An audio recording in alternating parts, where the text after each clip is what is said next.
Welcome to episode 188 of the Reptile Gumbo podcast. 12 away from 200. I should probably plan something big for that. We should. I mean, we did something big for 100. We should like get a whole bunch of guests that we've had and just have them all like just come in. Yeah. Throughout the podcast. Have people call in or whatever we do here. We should do that. It's not 1999 anymore. We're not calling anymore. Call in to. Yeah. I think I actually made a phone number, like a Google number at one point, but I never figured the whole thing out. Yeah. It sucked. Yeah. Katie is not here right now. She may or may not be here later. We'll see. She's doing parent stuff. You know, one of us has to actually be a functioning parent. And it's not me. It's by choice. Katie's better at it. That's true. She is better at it. Let's do sponsor stuff. She's not here. So if you are looking for a high quality PVC rack or cage or sign or acrylic enclosure, or if you've been listening to this for 187 episodes, you already know where to go. That is true. Hit up Robert at lsreptileracks.com. Anything that can be cut with a laser, wood, signs, any of that stuff. Yep. I'm gonna throw me in there now. Stickers. If you need stickers, did you come up with a name? You gonna do something? I did. I actually. I gotta check. I think I have a logo. Our guy that made our logo for us for the podcast has been working on a logo for me, and it just got sent to me. That's it. That's pretty good, isn't it? I love that one. So it's Simply Stickers because I'm Simply Serpents, and so we kept the whole thing. So you were Simply Bio. I was Simply Bio. Yeah. So it's a simple thing. Again. Yeah. Well, no, you're not gonna have time now with the stickers. I know. But if you need stickers, there's no minimum quality. I will do quantity, quality. There's no minimum quality. There's minimal quality. Yeah. There's maximum quality here. You know what I mean? There's no minimum quantity. Quantity. If you want one sticker, James, I'll make one sticker. He'll take your $1. I will gladly take your $1. Anyways, so hit me up. Also, check out VivTech products if you need UVB LED. There's so many letters there. It gets UVB LED light bulbs, high quality, especially if you need them ASAP. I was trying to think of another acronym and I got nothing. I'm exhausted. Brain went blank. That was it. Or any other smart devices, which I really want to get some of those cameras and some of the other smart sensors. Cameras, those are nice. Yes. So check them out. They posted a picture the other day of like just an entire living room full of light bulbs that they're going through and testing every single light bulb before they sell it. Yeah. And reboxing them. Yeah. So hit up VivTech, use code GUMBO22 and save 15% on your order through VivTech. Also, Little Shop of Horrors is a small feeder and pet supply business based in San Antonio, and they regularly schedule feeder meetups around San Antonio as well as other neighboring towns and cities. They offer shipping on their feeder insects, isopods, and are working on starting shipping on their feeder rodents too. All feeders are raised on a nutritional diet that optimizes the health of the reptiles and amphibians that consume them. Go check them out. Lewis is awesome. He'll set you up with some great feeders. So give Lewis a check out, and especially if you're in the San Antonio area, you should be getting your feeders from him. I think Lewis had the best answer on our question when we get to it later today too. Oh yeah. I'm done with leaving. Oh, herps. Herps. I had it pulled up. I was good. Herp shows coming up. Herp shows. The next one is Lake Charles, which we will be at. We'll be at Lake Charles. That is Robert's daughter's birthday weekend. Yep. Should be 21. Couple dates. What's the dates of the show? November 4th and November 5th. Yeah, she turns 21 on the 2nd. So we will be there. Go check us out. We should have some stickers on the table. I will probably have boas there. If anybody wants to buy a boa, please buy a boa. I need to buy some racks, and I need the boas gone so I can buy racks. Although ironically, once they're gone, I will have space in racks, but I still need racks. Yeah. I seem to keep getting snakes. Yeah, you got a new boa last week, didn't you? I did, from our friends over at Colossal Constrictors. They sent me an amazing little snake. And then a few days later, I didn't show this to you. It's downstairs. I'll have to show it to you later. They sent me a birth certificate, like a full-size paper printed with the picture of the mom, the dad, the day it was born, this birth certificate. It's awesome. Hey, you got to do what you can do to stand out. But that snake is great. He's going to be amazing in a couple of years when he is ready to breed. So check out Colossal Constrictors. We're doing a giveaway. I wanted to do it this month, but I dropped the ball on it. We're doing a giveaway with them next month and in December. The one next month will be a shirt and sticker giveaway. We'll give away one of our shirts and our stickers, sponsored by Colossal Constrictors. And then I'm just randomly pointing at the wall behind me. Yeah, I was looking. I'm like, what do you keep pointing back there for? Just, it's, the world behind me. Sure. The sign that should be on the wall that I still haven't hung up, because the problem is once I leave this room and go downstairs, you never come up here again. I go up. If I come up, I turn and go towards my snake room, which is the opposite direction. Does Katie feed them, I guess? Yeah, this is her lizard. I'm not feeding them. Yeah. so I don't come up here. That's our corn snake. That's her corn snake. I do feed that one because it's a snake, and so I'm feeding on the snakes. But the sign will get put up. Anyways, I was saying something, and I forgot. Anyways, back to the Herb's Reptile shows. Lake Charles is November 4th, November 5th. Come see us. West Monroe, Louisiana is November 18th and November 19th. We won't be there. You won't be there. You will be. I won't be there. Rob will be there. Go see our buddy. I think JT is going to be there. I think so. John Grant. He'll be there. Go say hi to John Grant. Tell him you heard us make fun of him. It's going to be a long drive. It's a long drive. Then Austin, Texas, December 2nd, December 3rd. I want to be at that one. You'll be at that one. Austin. Most likely. I like Austin. Go see Corey. Then over to Slidell, December 9th, December 10th. Then over to Oklahoma City, Oklahoma, January 13th and 14th. You won't be at that one. No. If I never step foot in Oklahoma again in my life, it'll be too soon. Longview, Texas is January 20th, 21st. Conroe, Texas, we'll all be at that one. That's my birthday weekend. January 27th, January 28th, which is my birthday. And then Corpus Christi, Texas, February 24th, February 25th. So that is all sponsors. I also want to give a shout out to one of our listeners, Nathan Holcomb. I got a message last night from Nathan, and if anybody's on our discussion page and comments on questions and all that, you'll see Nathan's name always pop up. We have a website now. Thanks to Nathan. Unexpectedly. He messaged me last night with the URL, and you can go to reptilegumbopodcast.com, and he's working on loading up all of our podcasts in there. So all of our audio podcasts will be on there. He even has pictures of us on there, which is a little creepy, Nathan. A little creepy. Stalkerish. Yeah, that's definitely straight from my Facebook page. Yeah. Mine too. I'm going to send him another picture. But no, it is totally awesome, Nathan. That is above and beyond, and we were super excited to see that. Super cool. So go check it out. Go check out reptilegumbopodcast.com, and you can see Nathan's work on our website. It's great. It was funny. He messaged me last night about it, and he asked if we had an episode 4, which is way before Robert. And I do have an episode 4 that recorded. Well, I did an episode 4 with Cody and Pia Bartolini, and then the audio was so bad I couldn't release it. Like all of my audio wasn't there. It just never recorded. So you'll see if you ever go look at our episodes, it goes episode 3, episode 5. But I promise episode 4 existed, so this is technically 188. So go check out the website. I think I've rambled on enough. Let's go ahead and bring in our guest.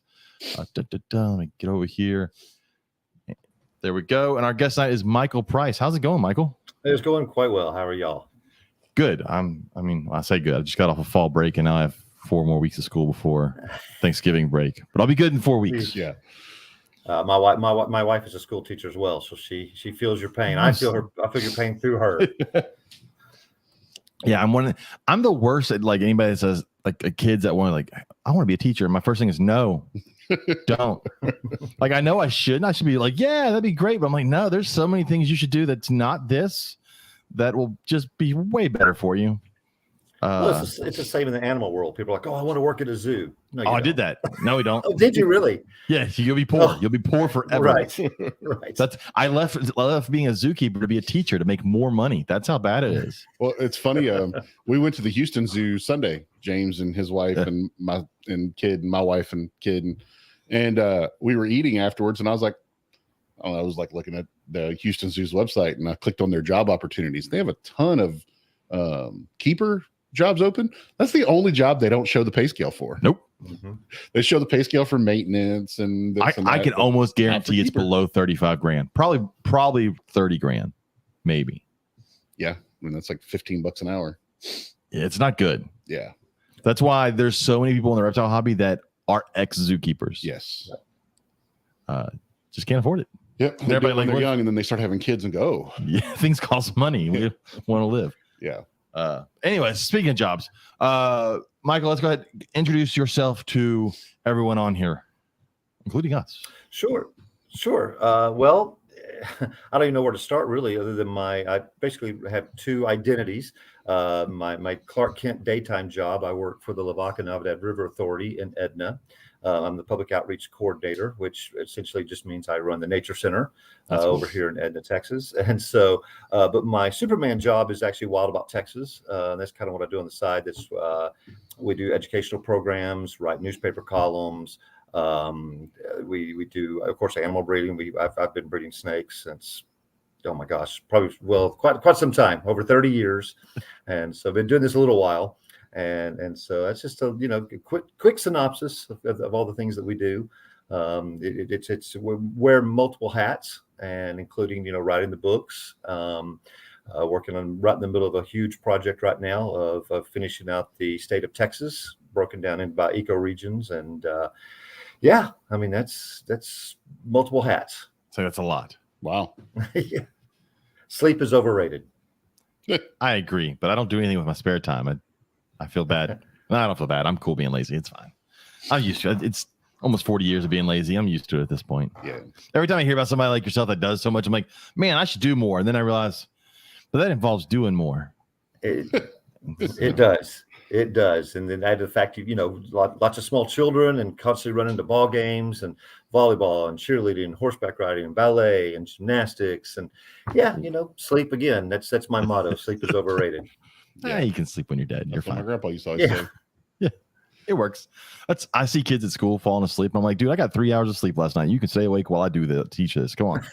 Yeah, James is my one friend that I know. If I wake up at 2 a.m. and I need to ask him a question, I can send him a message. He's going to reply. And He's I probably reply. waking him up. And I probably won't be waking him up. No, I would have been on my phone, probably watching YouTube in bed. Yep. Waiting to fall asleep at like 2:30. Yep. To wake up at 5:30. Yep. I mean, I'm sure I'll die early because of this, Probably. but it's fine. I will have gotten more time in, so it balances out. True. That's a good way to think about it, I guess. As long as you don't think about the dying part. Right. So your book, that was one thing how I saw you. It got posted in another group about your book that you wrote. And then it was funny. Like I said, I brought it up to Robert, and his son has the book. It was about the Trans-Pecos. So let's talk about that first. Sure. It's actually it's my third book project. My first two were very niche projects. My very first book was in 2009, and it was on the rock rattlesnakes of the United States. There you go, Robert. And then I did my follow-up to that was in 2012, I believe, where I did the rock rattlesnakes of Mexico. And so we spent extensive time in Mexico, partnering with the lab in Monterey with David Lascano at UANL. We spent the better part of 10 years assimilating data. We're working on a project which we're still writing because David has gone through some illness, unfortunately. He's doing much better now, but we have all the data compiled. We just need to assess it and publish it. But we did a comparative growth rate study on neonate lepidus. And we spent almost 10 years going to Mexico. We spent, I guess, about 40 trips going to Mexico. And as a side project, that's when I did the rock rattlesnake book, rock rattlesnakes of Mexico book. And Wow. so the latest one, though, is the reptiles of the Trans-Pecos. It's really, it was a concept that I thought of well before the internet, a long time before you had all these Facebook groups of what kind of snake is this North Texas? What kind of snake is this Southeast Texas? What kind of snake is this? Fill in the blank.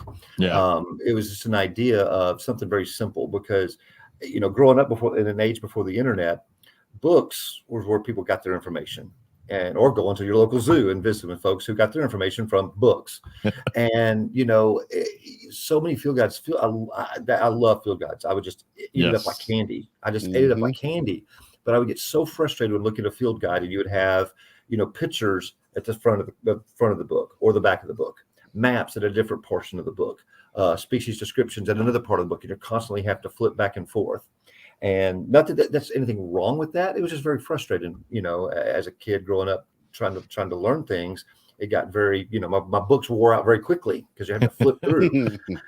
And I had this concept of, okay, do a field guide, but I want to be very descriptive, but I want to be descriptive in photography. I want to be descriptive in illustrations because people, I think, get more from what they see than what they read. You could describe the plastron of a river cooter, and people are like, oh, okay. But you show the plastron of a river cooter, and people are like, oh, that's okay.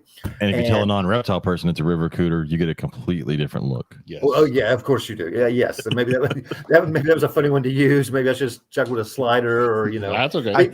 Hey, just be glad we're not doing birds. I was just about to say, I feel like a bird person named that turtle. Oh yeah, for sure. Bird names are the most messed up names on earth. Like the safe ones are tits and boobies. They get way worse than that. Yeah. Oh, absolutely. absolutely. Nothing like getting, a friend of mine had a shirt that said, "Show me your tits," and had all the different species of birds. And so he would wear that around a bunch of birdie girls, it was great. But, you got things like the dick sisal and the bush tit, so we'll kind of digress away from that. We'll stick with the sliders and we'll cooters as far as we'll go. But, it was one of those where, and so a long time ago, I mean, this was probably 20 plus years. I was like, I want to do a project. I want to do this project. I want to do this project. But at that time, I was not in a place to do that. My career was not involved in wildlife at all. I had a career with multiple different things. I worked for a pet supply company, actually based out of Houston, called Longhorn Pet Supply, which was purchased by Central Garden Pet. I worked for them for years. I worked for the San Angelo Standard Times selling advertising. I worked for a minor league hockey team in West Texas, of all places, selling the ads on the Zamboni and on the ice and, and all that. I don't picture minor league hockey in West Texas. Oh, it was amazing. It was an amazing run in the late 90s. You had the Odessa Jackalopes and the San Angelo Outlaws and the Amarillo Rattlers and the Austin Ice Bats. And it was amazing. But, and so I didn't have much time to focus on those kind of things. And so I just kind of put it on the back burner. And then when I began my professional career in wildlife, I was the director of the San Angelo Nature Center in San Angelo. And I kind of scaled it back a little bit and just did basically a regional, very, very regional, just to the Concho Valley of the Tom Green County and the surrounding counties, and did that concept. And we printed it in-house at with the city of San Angelo. And it was just in a binder, and we sold it in the gift shop. Oh, that's and cool. then I would do things like for Snake Days. I would do one for the reptiles of Terrell County, and had that concept. Well, later on, I was visiting with a friend of mine, Bob Ashley, and he's like, this is after I'd done the 2 rock rattlesnake books. So we were just visiting, me, him, and Gordon Schuett. And I told them about the concept that I had. They're like, well, show us what you've done. And I just showed them the little regional thing I did. And they jumped on board immediately. Said, let's do this. Let's do this. I said, well, do we want to do it statewide? Do we want to keep it regional? And we had to jump through all sorts of hoops because the way that I had this book broke up right now is just the 9 counties west of the Pecos River. That's officially the Trans-Pecos. Originally, it was supposed to be from Val Verde County up almost to Midland and then westward. But to get into the national parks, which we do have, this book is available in the national park system. In order to do that, we had to focus specifically just on the Trans-Pecos. And so in order to get into Big Bend, we had to limit it to west of the Pecos River. And so it kind of made us change our outline of the state, which is okay. But so we broke the state up into different regions, not by ecoregions. It's too hard, especially in Central Texas. You've got 6 different ecoregions in Central Texas. It would be impossible to do it that way. So what we did was we kind of did the man-made. Okay, when you think of Central Texas, what do you think of? You think of the center of Texas. When you think of East Texas, what do you think of? When you think of South Texas. So we kind of broke it up like that. And so they wanted to do basically a 5-part series. And we started with the Trans-Pecos. And I'm currently working on the Central Texas book. We hope to have the manuscript finished. I'm hoping to have it done actually by the end of next week, the first week of November. And so we can try to get that to press and get that thing rolling so we can start on the next one, which will be East Texas. That'd be awesome. I know Lepidus, that's Robert loves those. We have one at the Houston Zoo that is super cool looking. It's green. I've never seen one, but it looks fake when you look at it. Especially when you look at it next to the other one. There's probably a male from Valparaiso, Zacatecas, a big male banded rock rattlesnake. Yeah, it is. They're sexually dimorphic. The males are just lime green. Just lime green, and females are the kind of this dog turd brown purple color. Yep. It's amazing that in every species in the animal kingdom, the males are always the better looking until it gets to the humans, and then look at us. We got the short end of the stick on that one. It's they got a lot of rattlesnakes at our zoo here that I'm a lot of non-common rattlesnakes, I guess, for most places. A lot of the smaller ones, but that green Lepidus is crazy looking. Well, that's one of the things I tried to tell my kids. Growing up, they were around me as I've been doing these sort of things. And I can remember telling my kids all the time, they're sitting there holding a snake, even something common now, like a Durango mountain king snake, something that we don't even think of. We'll see at every reptile show. But when I was a kid, there were less than a dozen pictures ever of Durango Mountain Kings. And here my kids are just helping me clean cages, and they're just holding it like, yeah, whatever, no big deal.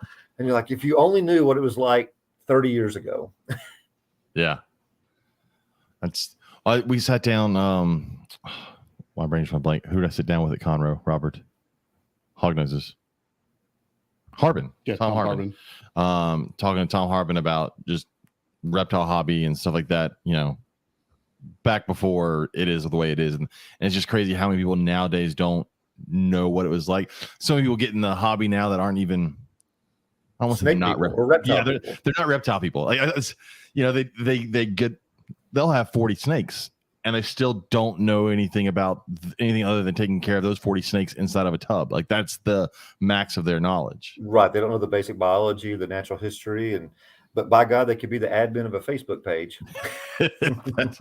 That's 100% true. Yeah. It is funny. Well, you talked about books where you got your information and you wrote books. The great thing about writing a book is that has the different a field guide, right? And your own field guide is that you don't get comments of that's not what it is. It's this. Right. So, because you watch one person post what is this snake, and it'll get 2 or 3 right answers and then 700 wrong answers. I'm like, what the hell? I got kicked out of an ID group yesterday because someone posted a picture of a DeKay's brown snake, and this admin, who I've never heard of, was adamant that was a speckled king snake. And I'm how the fuck do you get those confused? Because it was one of those DeKay's that has a really a lot of looking pattern, but looks nothing like a speckled king. And I'm like, and then he's trying to tell me that speckled king snakes don't range south of Houston. And I'm like, what? Well, tell that to all the speckled kings that we found south of Houston. Well, those are integrades. No, I'm like, oh my God. With what? Right. That's what he was saying. And then I was like, what about Harris County? There are no speckled kings in Harris County. I'm like, have one. The best locality of speckled kings is called the Harris County speckled king. They're the prettiest speckled king. I have one in the other room. And he was like, you're being argumentative and kicked me out of the group. And I'm like, well, you're being factual. Okay. There's no room for factual people. It never ceases to amaze me. I have yet to be kicked off yet, but usually I try to handle it with a little bit, I'll contact them PM or whatever, and say, hey, you may want to take another look at this, because but what always cracks me up on stuff like that is you'll have these admins who will be so adamant, this is what it is, what it is, and then they'll get together with the little admin group and they'll go back and change their answer, but they'll erase their original answer. Oh yeah. Instead of showing, hey, I made a mistake, I'm learning. Oh no, this is, and you're like, come on, really? Well, this one I would have been a lot nicer, but I commented, because the guy posted a picture. It's a group that doesn't have a ton of people in it, and it's kind of a really location specific to a certain part of Houston. And nobody had commented. It was like 2 hours, and I was like, that's a DeKay's brown snake, because they said it bit their dog or something. So people were freaking out, whatever. So then he commented like 2 hours later and was like, you need to educate yourself if you're going to comment in this group. And I'm like, all right, buddy. Well, I guess. Okay. So then I said no. And I even posted I said, look, man, I can literally walk over to this enclosure and pull a DeKay's brown snake out. And I can go upstairs to another enclosure and pull out a speckled king and take pictures of each of them right now. Yeah, I would say you have both. And yeah, so that was a very interesting thing. But I'm no longer in the Northwest Houston Snake ID group. Or whatever it was called. Gotcha. Well, and they do serve a purpose, and that was kind of the premise of why I did the book the way that I did, with lots of pictures. The thing is, there's nothing. People ask, one of the things that people, or not people, but the editor asked, why are we doing this? Why do you want to do this? And the answer was just because field guides can be so complicated sometimes. So a lot of times people, what did I see in my backyard? They don't give a rat's rear end what they eat, or what their taxonomy is even, or what their ancestral lineages are. They care about, what is this? Is it dangerous? And that's it. And so that's the concept I wanted to do with these books was very simple. It was, something that an advanced herpetologist could enjoy because of the pictures and things like that. But also that somebody a soccer mom, it's small enough to carry in her fanny pack while she's at a soccer game and they're wanting to see what kind of lizard was that? Well, let me, and we have comments like that all the time of people saying how much they appreciate it, especially newbies to not to the hobby, but to just the outdoors, of saying, wow, this was amazing, because I can just use this to cross-reference it very easily. I wanted to do a lot of cross-referencing in the book. I did, most with a particular species, I say something like, well, it's most often confused with this, and it tells you the page number to go, so you can go look and compare. And I try to make it as simple and easy as possible. I like field guides, and I talked about this I think last week. My favorite field guides are the Audubon field guides, just because they have really good pictures. They have great pictures, and they're separated in ways that a non-reptile, or if you get the bird one does it by color. Yeah. Ways that you can find animals in there without having to know what it is. And then I also like this. So this is one of the first things I got when I moved here. I think HEB. At HEB. HEB has a bunch of these little pamphlets, and this one is Snakes of Southeast Texas, and it's great, colorful pictures, and it tells you the basics of what you need to know, because that's who's really, other than me, that's who's really buying this at HEB, is someone who just wants to know what's in their yard. Right.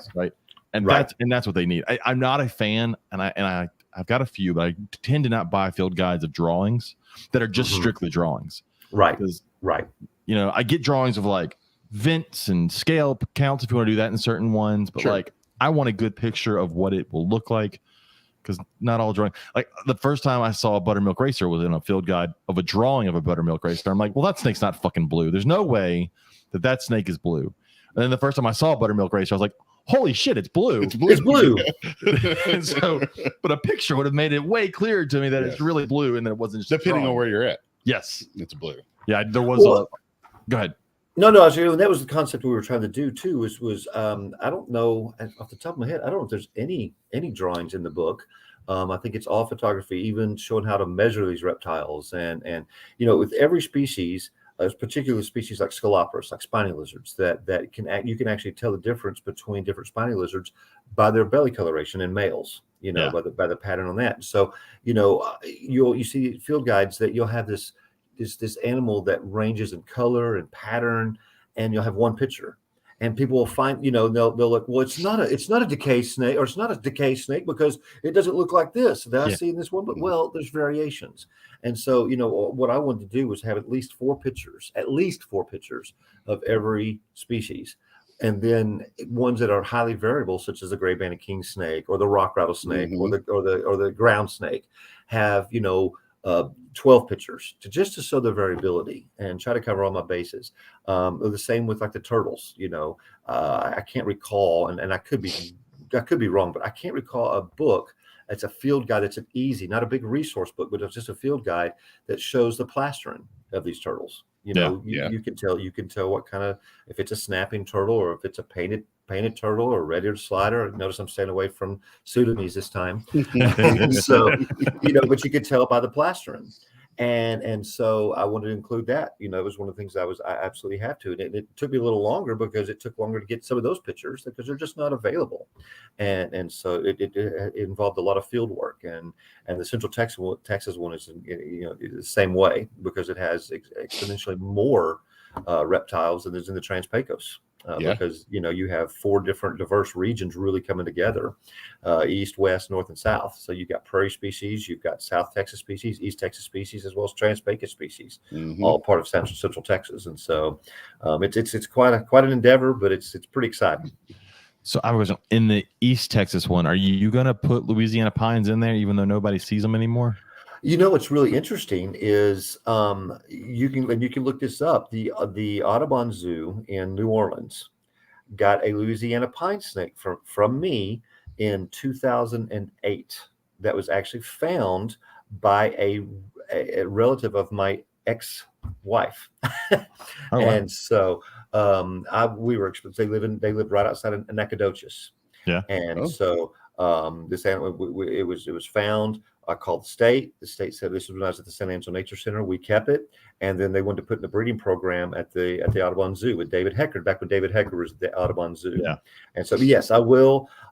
Even though historically it's like, for example, I'm not going to have the smooth green snake in East Texas. That's just well documented. It's still not there. Louisiana pine is still hanging on. very, very slim, but it's still hanging on. Well, there's so many acres of pine forest out there where people never even see. Well, they just live Right. underground all the time. And Right. you The know, typical pine snake. right. And you could walk right by one and never know it's there. So even Right. if you're looking for them. I can tell you there are at least 2 in Southeast Texas. Yeah. There's Because they're Like right in there? like 2 rooms away. right. So it's one of my favorite snakes. I worked at a zoo in central Louisiana before I moved to Texas. So I lived like right there in Kisatchie where like there are pine snakes. And so it's one of my favorites. And we had them for a little while. We just never got them to breed before they took them away from us and sent them off to the other zoos. That's So what they- happened. That's what happened to us. It was, hey, we gave you the permit to keep this animal. However, we needed to go here. And Yeah. I totally respect that. I get that. You know, They I understand what they're trying to consolidated. do.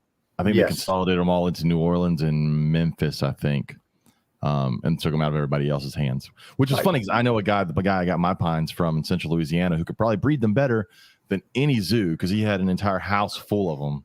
Right. But- Well, the thing is, zoos are changing, or at least the ones I have experience with. You know, like the San Antonio Zoo, and I'm going to throw some props to them.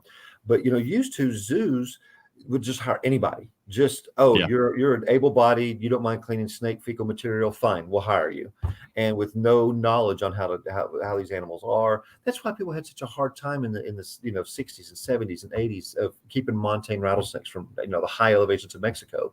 They would continue to bring these animals in, and then they just wouldn't thrive. They just wouldn't survive, much less breed. Yeah. And people go, why are they not doing that? I mean, they're reptiles. You go in the room and it's 91 degrees. Well, they're from Mexico. Yeah, but they're from 10,000 feet in elevation. Right. They're in an area that you could be walking around on a mid-August day and it's 72 degrees. And it was then that people started realizing, oh, we need to go to where these things live and look and see, their cycles. And I know San Antonio has really done some great work, and Gladys Porter as well. Yeah. They have herp people in their herp departments, and they're breeding things that left and right now, both those places, and Abilene as well. Well, I got to speak for a lot of zoos. They're really, Dallas and Fort Worth, what they're doing with the horn lizards. Oh, yeah. It's amazing what zoos used to be. Zoos, it would be so frustrating because, at one point we had a permit for like ridge-nosed rattlesnakes from Arizona, but we couldn't breed them. Yet you go to a zoo, they'd have them in a 10-gallon aquarium with newspaper, a water bowl, a hide box, and a hot lamp, and that's how they kept them.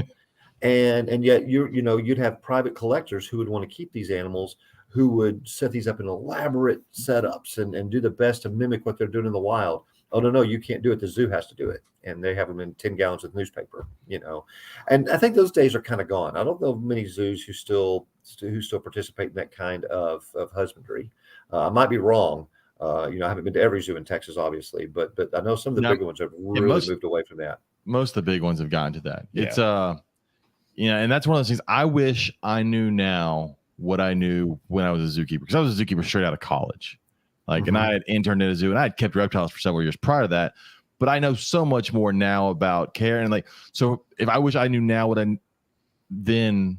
What you knew then, what you Yeah, We know what you knew, yeah. about Louisiana pine snakes, because I think I would have had a better chance of breeding my female that I had at the zoo now than I did then. Yeah. Because I didn't know enough about them then. I know so much more about them now, and so it's just one. But again, I can't afford to go back and be a zookeeper. Houston is actually hiring a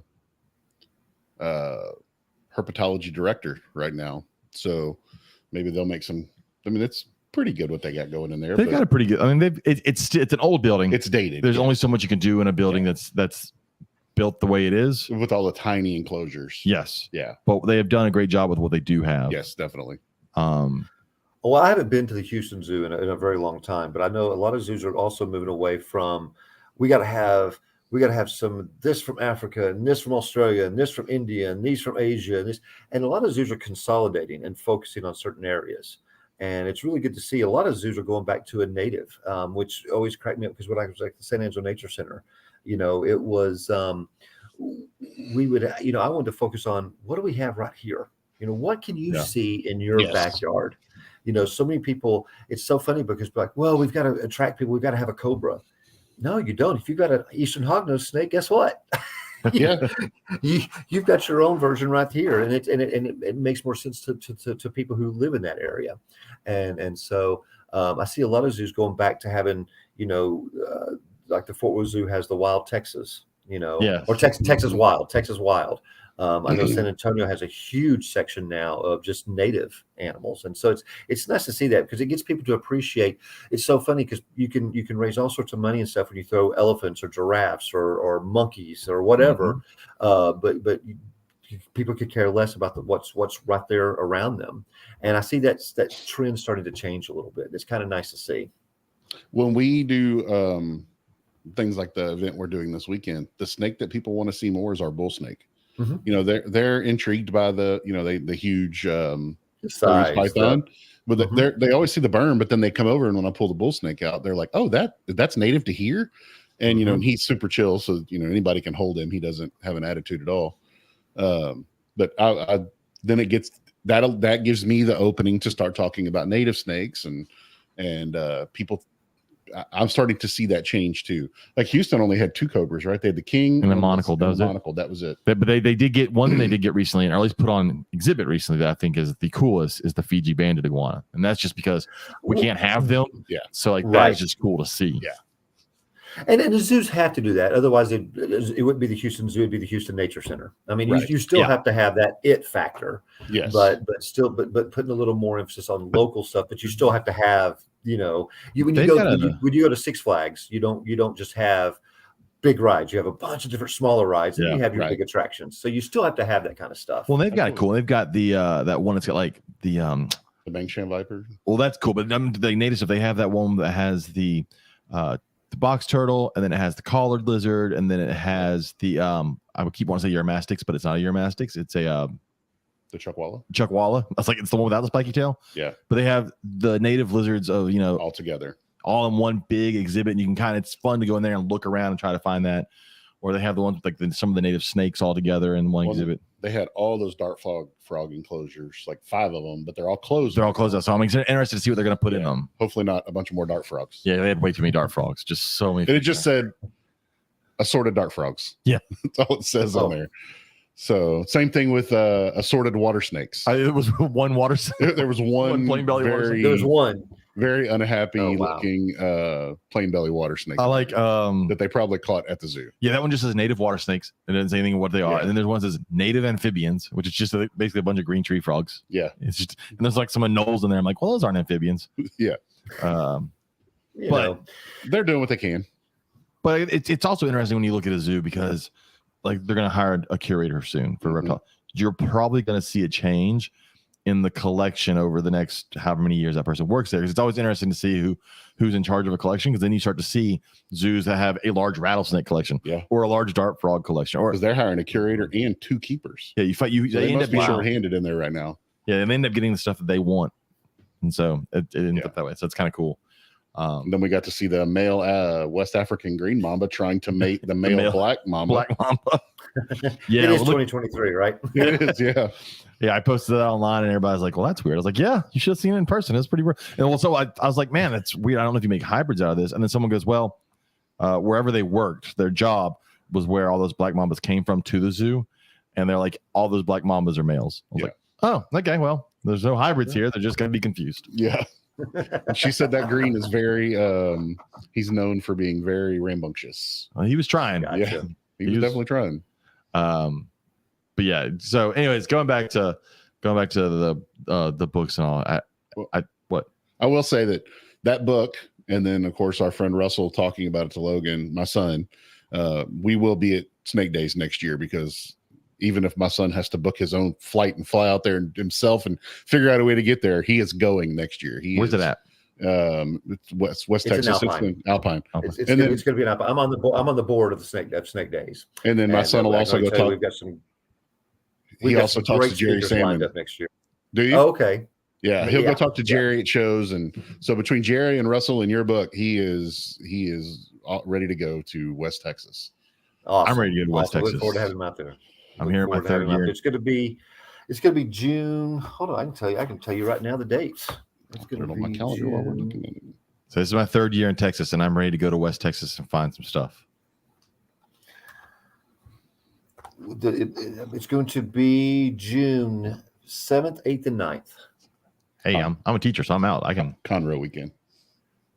Oh, that is Conroe I weekend. don't care. That's cool. I'll go.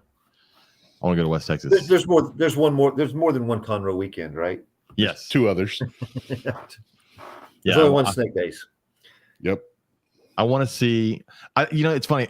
I want to go out west and look for stuff. Alterna doesn't do anything for me. I just want to see it just because I go, hey, look, there's an Alterna. Like I get it, but and you're the guy that'll see one. Probably. Of course, because you don't care. But like, I want to see the other weird colubrids that are out there that people don't go crazy over, or just like rattlesnakes in general. I'd love to see. I've never seen a rattlesnake in the wild. I've released rattlesnakes in the wild. I've never seen one in the wild alive. Yeah. So yeah, I've got to make it out west. Although I got we've got some great speakers lined up next year, and we're really looking forward to it. We had a great turnout this year, good speakers, and the weather was a little bit sketch, but we still saw. I mean, there were things seen. We had a great time. We said we had a great time. A lot of people posted some neat stuff, and looking forward to it. I think by that time the Central Texas book will be out, and I'll be well on my way of finishing the East Texas book. So there you go. Awesome. And so, the biggest issue with these books, honestly, is taxonomy. Is the ever-changing taxonomy? Oh man, the ridiculous changing taxonomy on some of them. Well, yeah. I mean, it's. I understand where some people are coming from. I understand where the other side's coming from. I'm not a big subspecies guy. You're a lumper. I'm a lumper. It drives me crazy, especially again, I'm gonna go back to these Facebook Facebook ID pages. Well, that's either a red striped ribbon or an orange striped ribbon, depends on where you found it. Well, if you have to know where you found it to be able to tell what it is, that's not how the game's played. It's the same with glossy snakes. That's another one that just blows me away. Yeah. And but the ever-changing taxonomy, that's one of my biggest fears is a lot of this taxonomy that I use in the book, it may be outdated. It may go back to what it was originally, like the king snakes and the copperheads. Mm-hmm. And so, but to stay consistent with what was actually accepted by those who govern these things, I had to stay consistent with that. I had to use, what is the current taxonomy, whether I think it's a load of crap or not. And so, I'm a lumper when it comes to a lot of stuff, but there's some things where I'm like, they're just too different. They shouldn't be lumped in. Like the copperhead thing bothered me because then they put broadbands.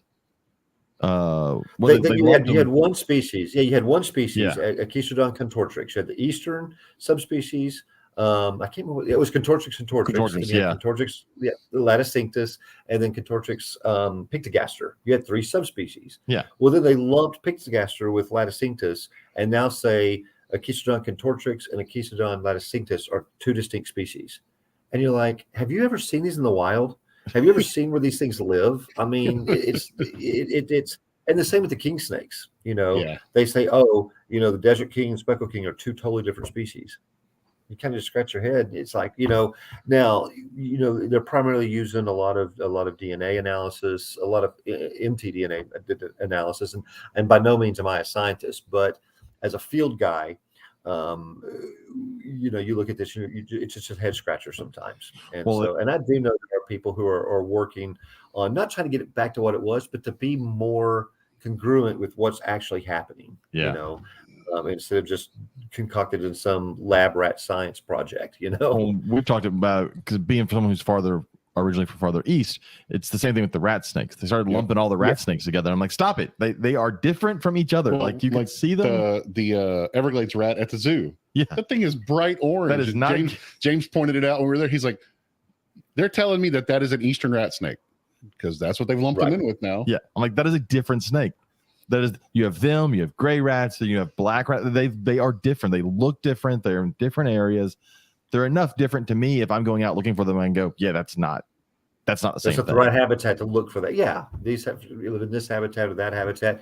Now, having said that, to play devil's advocate, though, but you look at a wide-ranging species like the Western Diamondback rattlesnake. Yeah. The Western Diamondback rattlesnakes from where I'm at in Jackson County look completely different from the rattlesnakes you see in the Davis Mountains. Look completely different from the rattlesnakes you see in the lava beds of central New Mexico, which look completely different from the animals from southern Arizona. I mean, they look like completely different animals, yet they're still all the same species. No subspecies, just the same species. Even weirder. So I guess I think I think just trying to get the consistency and why is this one split up and this one's not? Why? Trying to understand why that happens. Well, even weirder would be the timber rattlesnake, right? Yeah, I mean, It goes from Pennsylvania to here. Pennsylvania, they're black. Yeah, and here they have gold chevrons on they have found their venom is different too.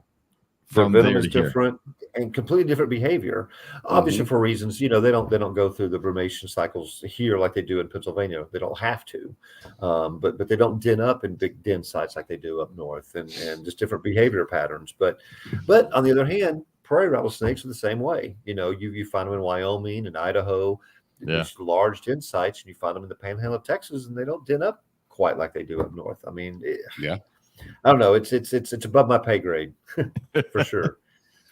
So I asked a few questions to our listeners that were kind of field herping related questions.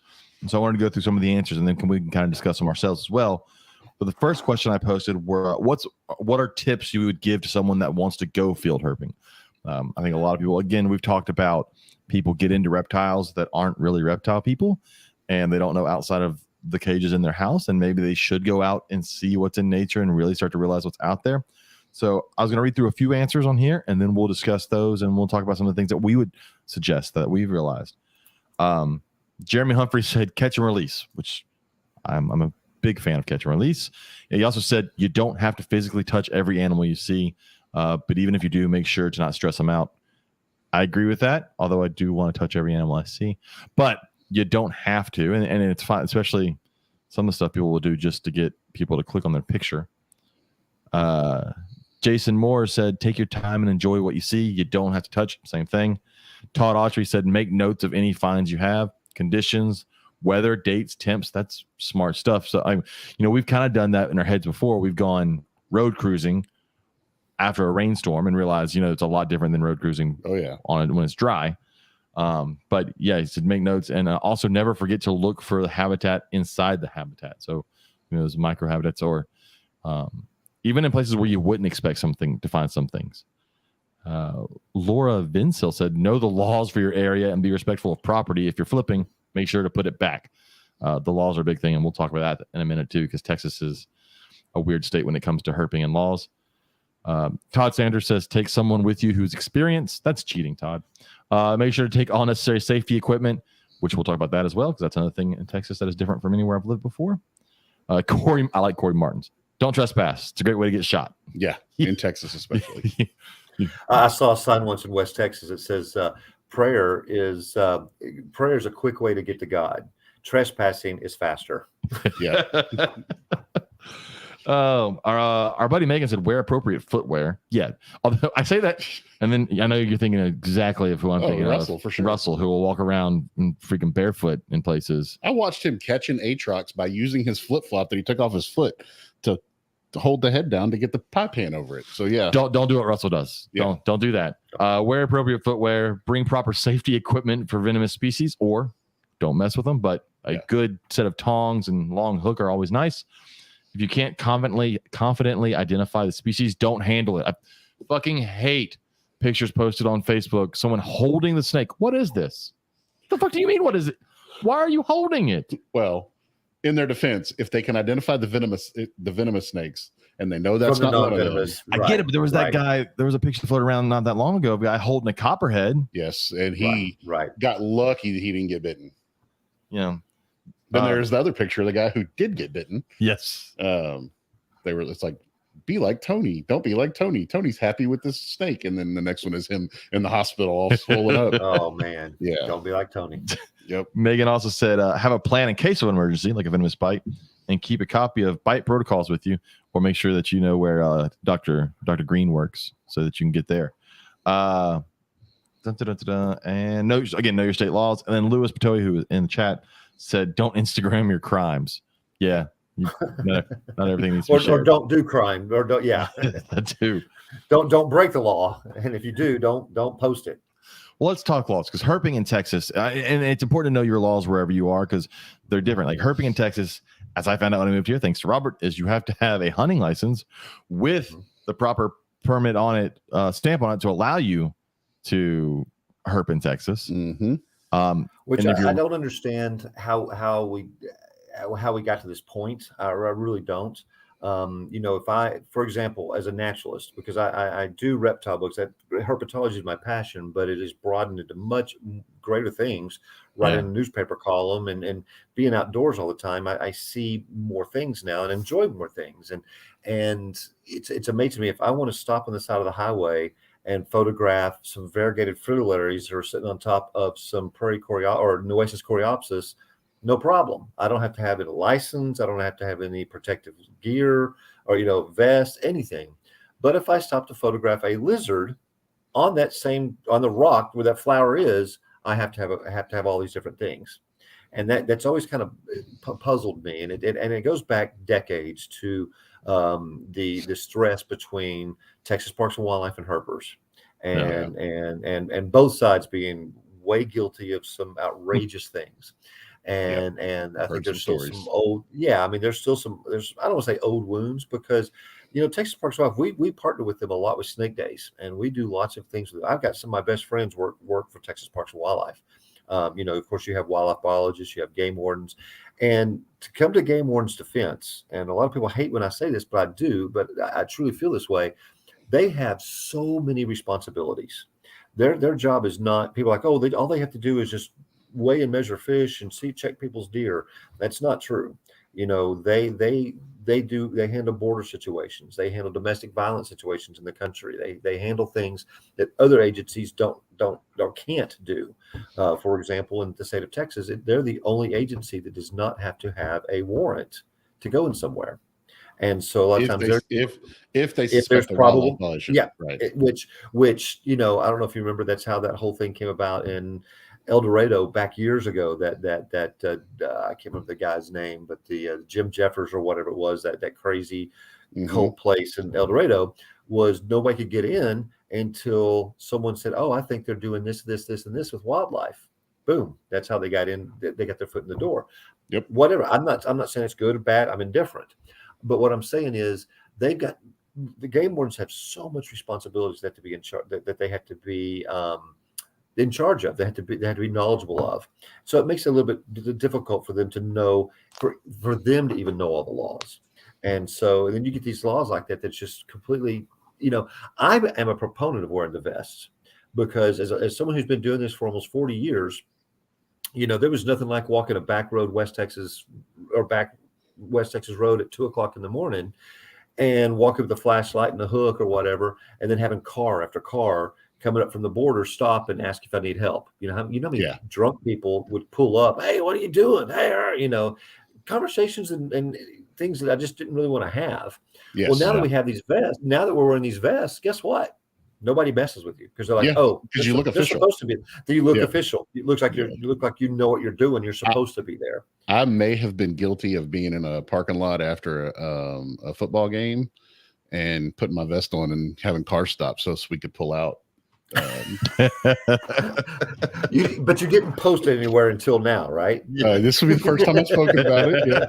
It was a couple years ago, but it got a bunch. There was some of us that were trapped and couldn't get out, and it got us out. Didn't hurt anybody. The thing is, and I was also a police officer and go ahead.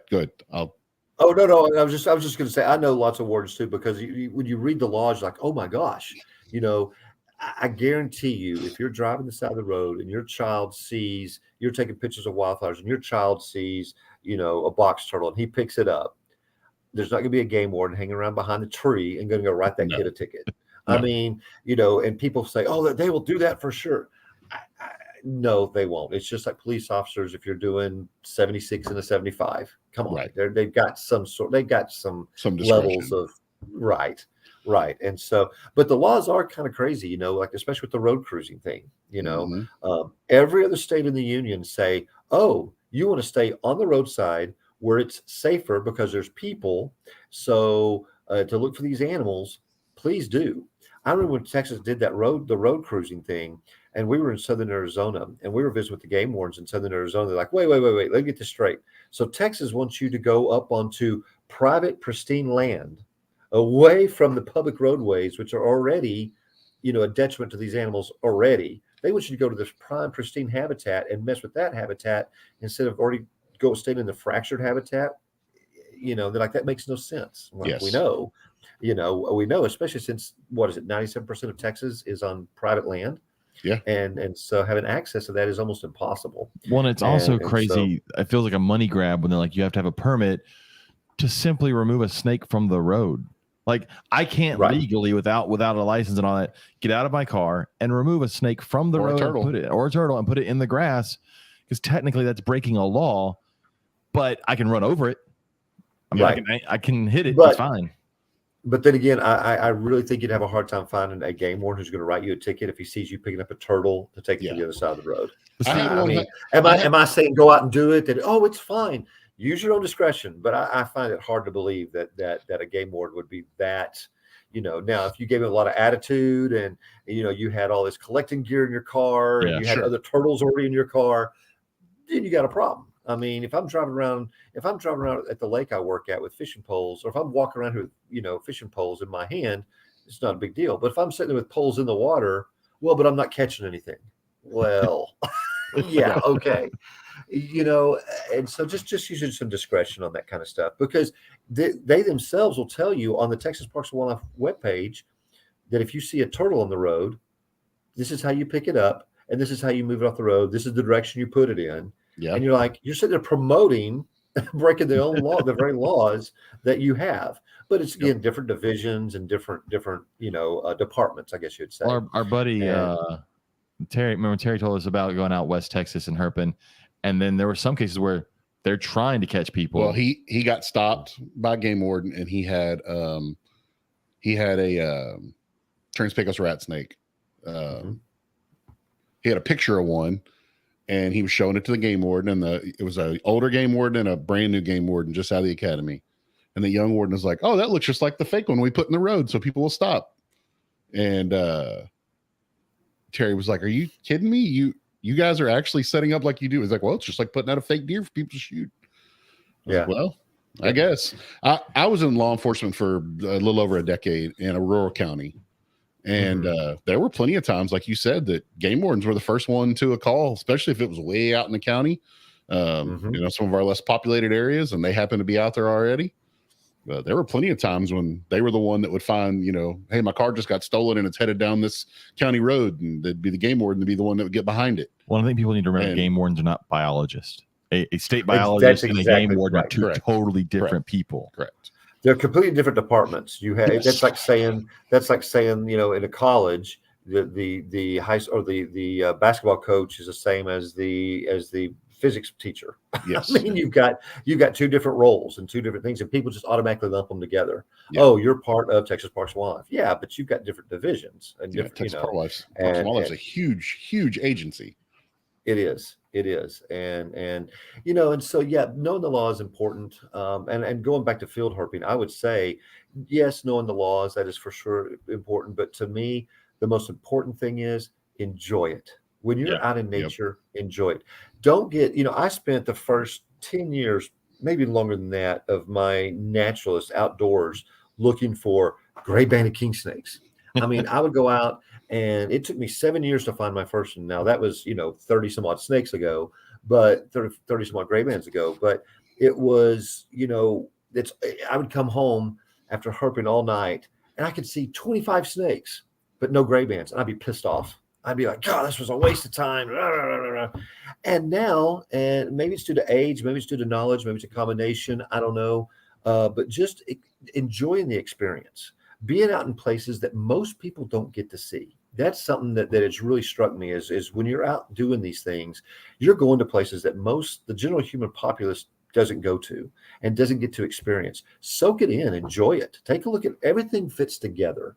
When you're out looking for snakes, you need to look at what other animals you see as well there, because it all fits together, because you can start seeing relationships between how these things work together. And so enjoy it and learn what else is around you. People will be amazed when they find out the different things you can do with different plants and what pollinators pollinate this and how, and what birds, what their behavior is. It's really amazing when you see the whole picture. And that's why I try to get kids, here in my Clark Kent job, as public outreach coordinator, is just trying to get kids to realize it all fits together and to appreciate. You can't appreciate a part of it without appreciating the whole. You have to. and it's just so much more enjoyable. And you were talking about journaling. I did that for years. I would carry a spreadsheet. I'd make a spreadsheet and I'd write down what I saw, what time, its condition, the weather conditions, barometric pressure, wind, rain, wind direction, all these sort of things. And now, there's so many different apps. Are you guys familiar with like iNaturalist? Oh yeah. I put every single animal I find, I put in there. Awesome. Well, go. Yeah, it's awesome. My avatar, Wild About Texas, is my thing on iNaturalist. That's the name of my company. It's what I named my iNaturalist thing after. And I've got like 13,000 observations and 90,000 IDs, and it's addicting. It really truly is. You can live your life vicariously through others on iNaturalist. If you can't go on a trip, but some of your buddies are, you can follow them on iNaturalist. My wife jokes with me all the time. She's like, I never have to know. I never have to wonder where you're at. I can just open up your iNaturalist account and follow where you're at. There's the observations that you're putting in. That's how it is with my friend, Reed McClure. Oh yeah. With him, I'm like, oh look, he's in Thailand right now finding this. Or I've tried to get him to come on the show every time I see him. Nobody wants to hear what I have to say. I'm like, dude, you have such interesting stories, and he just won't do it. Yeah. Oh, he's a great guy. He's a great guy. It's really funny because my wife, funny interesting story about Reed, was we went to go see my wife's ex-stepmother and in San Antonio. And we're driving down her street. She lives, San Antonio. We're driving down the street and we drive by this couple. And my wife's like, hey, wasn't that your friend? Like, what are you talking about? And she's like, there. And I put it reverse back up. And it was Reed. His girlfriend's parents live across from my wife's ex-stepmother. Wow. Small world. Very small world. I've given her ex-stepmom her stepmom, my sulcata, my big sulcata when I moved down here, because being in West Texas, I didn't have to worry about him digging through the limestone, the bedrock. He wasn't going to dig through it. Right. Well, moving down in this country, having a 18-year-old, 140-pound male tortoise, he's just going to go right through the sand. So I donated it to her in San Antonio, and it got out one time. And Reed's family, or Reed's girlfriend's family, is the one who found it. Wow. It's like, talk about a small world, man. It's really funny. Yeah. He just spent 3 months, 2.5, 3 months in Asia, finding all the cool things. He was constantly sending me pictures and then posting different stuff. And just a very interesting trip, but I'm going to keep working on him. I sit here and stroke my gray beard thinking, to be young again. Just to be able to pick up and go somewhere for 3 months, is so completely foreign to me right now. And but something else about going back to the field herping thing, besides enjoying it, know what you're looking for, at least have a basic understanding of what habitat, if you want to go look for, let's say rock rattlesnakes, you're not going to go to the middle of the Chihuahuan Desert in the creosote scrubland and look for rock rattlesnakes. They obviously live around rocks, mountainous areas. So, just kind of knowing your target and respecting the area. I saw somebody said, put the boards back, not just the boards, anything, especially like out in West Texas. Here, if you flip a log and you put it back and it's not exactly, I'm not saying to do that, but if you don't put it back exactly, guess what? After 5-6 rains, you'll never tell the difference. West Texas, you pull up those rocks, that rock has changed. That dynamic of that little habitat, or that little micro habitat, has changed for years, and people don't understand that about the desert. And so, put things back the way you found them. Mark Heinrich did that. Did you ever hear that CD that Mark Heinrich did with the banjo and all the herp related songs? He's got a song. Oh man, check it out. It's a 90s thing. Of course, it's on CD, but it's called Alterna Rush, and he does he has 2 CDs actually. And all they are herps and herping songs. And he's got one song called "Put That Rock Back, Put That Rock Back, Put That Damn Rock Back," and it's amazing. It's really funny, but they're actually true words to live by, and to replace things. I tell people here when they're hiking, and you see it probably most parts you go to, but what is it? Leave nothing but footprints and take nothing but photographs and memories. If you pack it in, pack it out, and try to leave it as undisturbed as possible. I'm not a big proponent of not picking things up. I'm not real militant about that. I know some people who are. Oh, if you see a snake, you've got to leave it alone and don't touch it. Listen, especially if you've got kids, and the kids it's a learning experience for kids to let them feel that they're not slimy and they're not, all these things, all these misconceptions about snakes. If you've got kids who want to learn those things, absolutely pick it up. Now, am I saying pick it up in wantonly, play with it and stress it out and watch what happens when I'm scared, it'll play dead, with the hog nose? No, I don't mean that. But I'm not real militant about you must not pick it up. Come on, it's these things encounter, in my opinion, these things encounter predators probably fairly common. Yeah. And people are like, oh, if you're scared, it's not going to breed, it's just going to die. Listen, is that what happens when a badger finds one and it gets away? Is it just all of a sudden going to curl up somewhere and die because it's so stressed? It's going to forget all about it when it gets hungry and when it gets horny or when it's ready to find a mate, So, yep. So I'm not real militant about that. And take it, especially with people who are just learning. That's something else that I'm real, some of these Facebook groups. It sounds like I'm just knocking these Facebook groups, and I'm not. Go for it. I'm all for it. Well, I'm using these as experiences of what not to do. Yes. The groups that are like, oh, if it's a dead snake, you can't post it. Why? The snake's already dead. Right. And if they're legitimately looking for an ID, I'm not talking about people got on who are like, look at this snake I just killed, I'm a badass. Da da da da da. That's not what I'm talking about. I'm talking about we were scared, we didn't know what this was. And people get militant about, oh, you shouldn't be scared of that. Listen, that's not how you teach people. You don't teach people, tell them they're idiots and that they're wrong. And da, da, da. What you teach them about, okay, this is a harmless snake and this is what it does. And this is why you want it around. And this is why it's not going to attack you. It's not going to attack your children or your dog or, God forbid, your cat. It's okay. And using those moments to teach people, but saying, oh, we don't allow dead snakes on here. It might hurt someone's feelings. Well, and the thing is, it may save the next snake. Yeah. Like now they know what that is. And that snake is already dead. It's not going to resurrect. It's not coming back. And these people are like, oh, I just don't want to see a dead snake. Well, obviously you've never been to university and seen the jars of formalin, the jars of death. I mean, is it sad? Of course it is. But especially, you're talking about animals that, it's not like they're going out wantonly killing, say, indigo snakes or Texas tortoises or something that's, that's not common.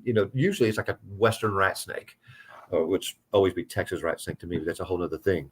But, it's Western rat snake. I call them Texas rats also. It's just one of those. It's typically a species that's extremely common. Is the loss of that one specimen, while sad, is it going to be detrimental to the population? Not at all. And so any chance to educate, because we tend to take walks in our neighborhood at night because it's hot as hell.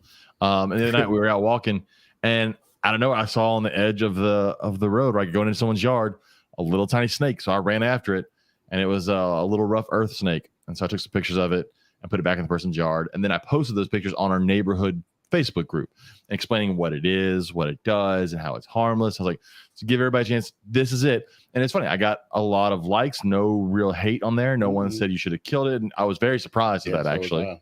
But I was like, I need to take this moment to show what's in the neighborhood, because I know people see this. Even one person goes, oh yeah, I have these in my flower bed. I'm like, yeah, they eat worms and stuff. They're harmless. They're great. They're one of those things that people go, oh, look at the baby copperhead, because that's always the that's the go-to. Then decays. Yeah. Well, yeah. And it's it's nice. And as an educator yourself, that you get that very satisfied feeling when you see the light bulb switch. Yeah. We've got neighbors who, when we first moved in, they didn't know who I was or what I did or any of that stuff. And they were talking about all the copperheads and the coral snakes and which we do have a lot of. But, he came over one day and he had just killed a rough green snake. Oh. Now, had I been on one of those Facebook groups, I would have been like, you sorry sack of crap. What are you doing killing wildlife? And couldn't you clearly see, and that, but I didn't do that. What I did was, what was funny was it was nothing resembling a copperhead. It was a rough green snake, whatever, They're so similar. But I was just able to sit and talk with him about this animal and what they do. But guess what happened the next time? He found a real copperhead. He didn't kill it. He called me. That's awesome. So you just have to take the time to just be nice. I think that's what's happened so much. Well, I'm just like an old man on a soapbox, but I think that's what's happened so much in our society now is people don't understand that people are people, and just because someone doesn't agree with you or doesn't know doesn't make them bad. Yeah. And you need to just take the time to get to know people and talk to people. And as a teacher, you understand this. You teach, you educate by getting to know these people and taking the time. That's the biggest thing, is just taking the time. There'll always be people who ignore you. I'm sure you have students who you're like, hey, I can't do anything for you. I can't. But there are people like that. Yep. Move on. You can't focus on that. Go to the next person who does want to learn. See, it's funny. You talked about the guy coming to get you to remove a snake. So my old school district in Louisiana became known as a snake person, because I'd bring snakes in for certain lessons because I teach biology. So I'd bring them in for genetics and I'd bring them in for classification. And so one day it's a professional development day. And so all the teachers basically in the district are at one high school, all doing professional development classes and this and that. And I'm sitting there doing a class, and someone walks in, looks around and finds me and walks in and goes, hey, there's a snake in the library. We need you to come down and get it. And so they come down, and there's this rat snake wrapped around the cords of a computer staying warm that I had to remove from this library. But it was funny that out of everyone in the school district, they knew he's here somewhere. Go find him and get him to get this snake out of here. Yep. But they didn't kill him. But that comes through education. That comes from you being you and being personable and just saying, hey, this is, and being nice about it. Like I said, I'm pounding these snake or these Facebook groups. But to be honest, that was one of the premises of the book. There are so many different groups. You know why? Because people want to know what they see in. Yes. I mean, it's people want to know. And that's, to me, that's awesome. That means people are curious. People are wanting to learn. The people who don't care and don't want to learn, don't focus on them. Focus on the ones who do want to learn. Well, and that's what the premise of the book, the premise of the book, the way I set it the way I did, you don't get on when somebody IDs a snake, a Western rat snake. They don't go on and talk about the taxonomy changes over the years. They don't talk about this snake gets to be this big and it breeds this time of the year and it has this many eggs. Is that information great? Absolutely. But leave that for people who want to know that. Most people want to know, what did I see? Is it dangerous or not? And a few basic facts. And that was that was the premise of these field guides, was something, like I said, that an experienced herpetologist could use, but something that an 8-year-old could pull out and say, hey, that's a Texas spiny lizard, and to make it that simple. Well, and I think you're starting to see a change. That, don't get me wrong, there are still tons of people that are like, kill the snakes, they should all die. But you're starting to see more people online, non-reptile people, in some of these neighborhood groups and stuff like these, in these small town groups that are on Facebook, that when someone does post a snake or something, they're actually more positive towards it. Starting to see more and more. Yeah, more of, we'll just leave it alone. Don't mess with it. Don't kill it. Oh, my neighbor. What I'm encouraged by is seeing people who will post a picture of a snake, and they'll say, we don't know what it was, but we know it wasn't dangerous. So, and we let it go on it. And you're seeing people who don't know who don't even know positively what it is, but they're letting it go. But the first thought isn't to kill it. Yeah, or even like a coral snake. I saw one today posted it. Somebody's like, we saw this coral snake. We're pretty sure it's a coral snake. Can you confirm the ID? It went along its merry way. And you're just like, yes. Yeah, we found my daughter, she was 6 years old at the time. We're walking in the backyard, and she looks down, and there's a little coral. Well, I say little, it's a 20-inch coral snake. Oh, nice. And you know what she did? She went, oh, don't touch it. I mean, it's that simple. And people we're talking to, would lose their minds. And I'm like, how many times we've probably walked past that coral snake? How many times that coral snakes have crawled along our sidewalk and we just didn't know? And it wants to avoid us, just teaching people. Well, does that mean there's more? Yeah, probably. Yeah. But guess what? They want to avoid you. They don't want to fight with you. They don't, Speaking of coral snakes, when you do your snakes of South Texas, I guess we're South Texas, I don't really know where we fall in between, but are you going to do, when you do coral snakes in your books, do you give some of the ones that are the non-typical patterns, some of the aberrant patterns? Because that's one of those ones that really gets people, because we have a population of black ones down here. Right. But even that population is still less than 1% of all coral snakes seen. Yeah. I mean, to us as snake people, were like, oh my gosh, look, there's another one found. That's 6 in the past 5 years. Yeah, but that's also 4,000 coral snakes that have been seen, right. And Again, I'm not real militant on the whole rule thing. Like, oh, you can't use the rule. Generally speaking, you kind of can. I don't promote it. I in no way, shape, or form do I promote it. But I'm not militant that you can't use it, because people are like, well, you shouldn't use a rhyme. Why? We use a rhyme for driving cars when we're talking about the stoplights. We use a rhyme when we're talking about, we're like, well, but it's different when you go to other countries. Well, it's different when you go to other countries for coral snakes too. Are there aberrancies? Always. There's always rules in nature, but here's what you've never seen. You've never seen in the state of Texas a coral snake that do you have black ones? Yes. Patternless ones? Yes. But have you ever seen one that has, instead of, yellow, red, black, have them reversed and look like a milk snake?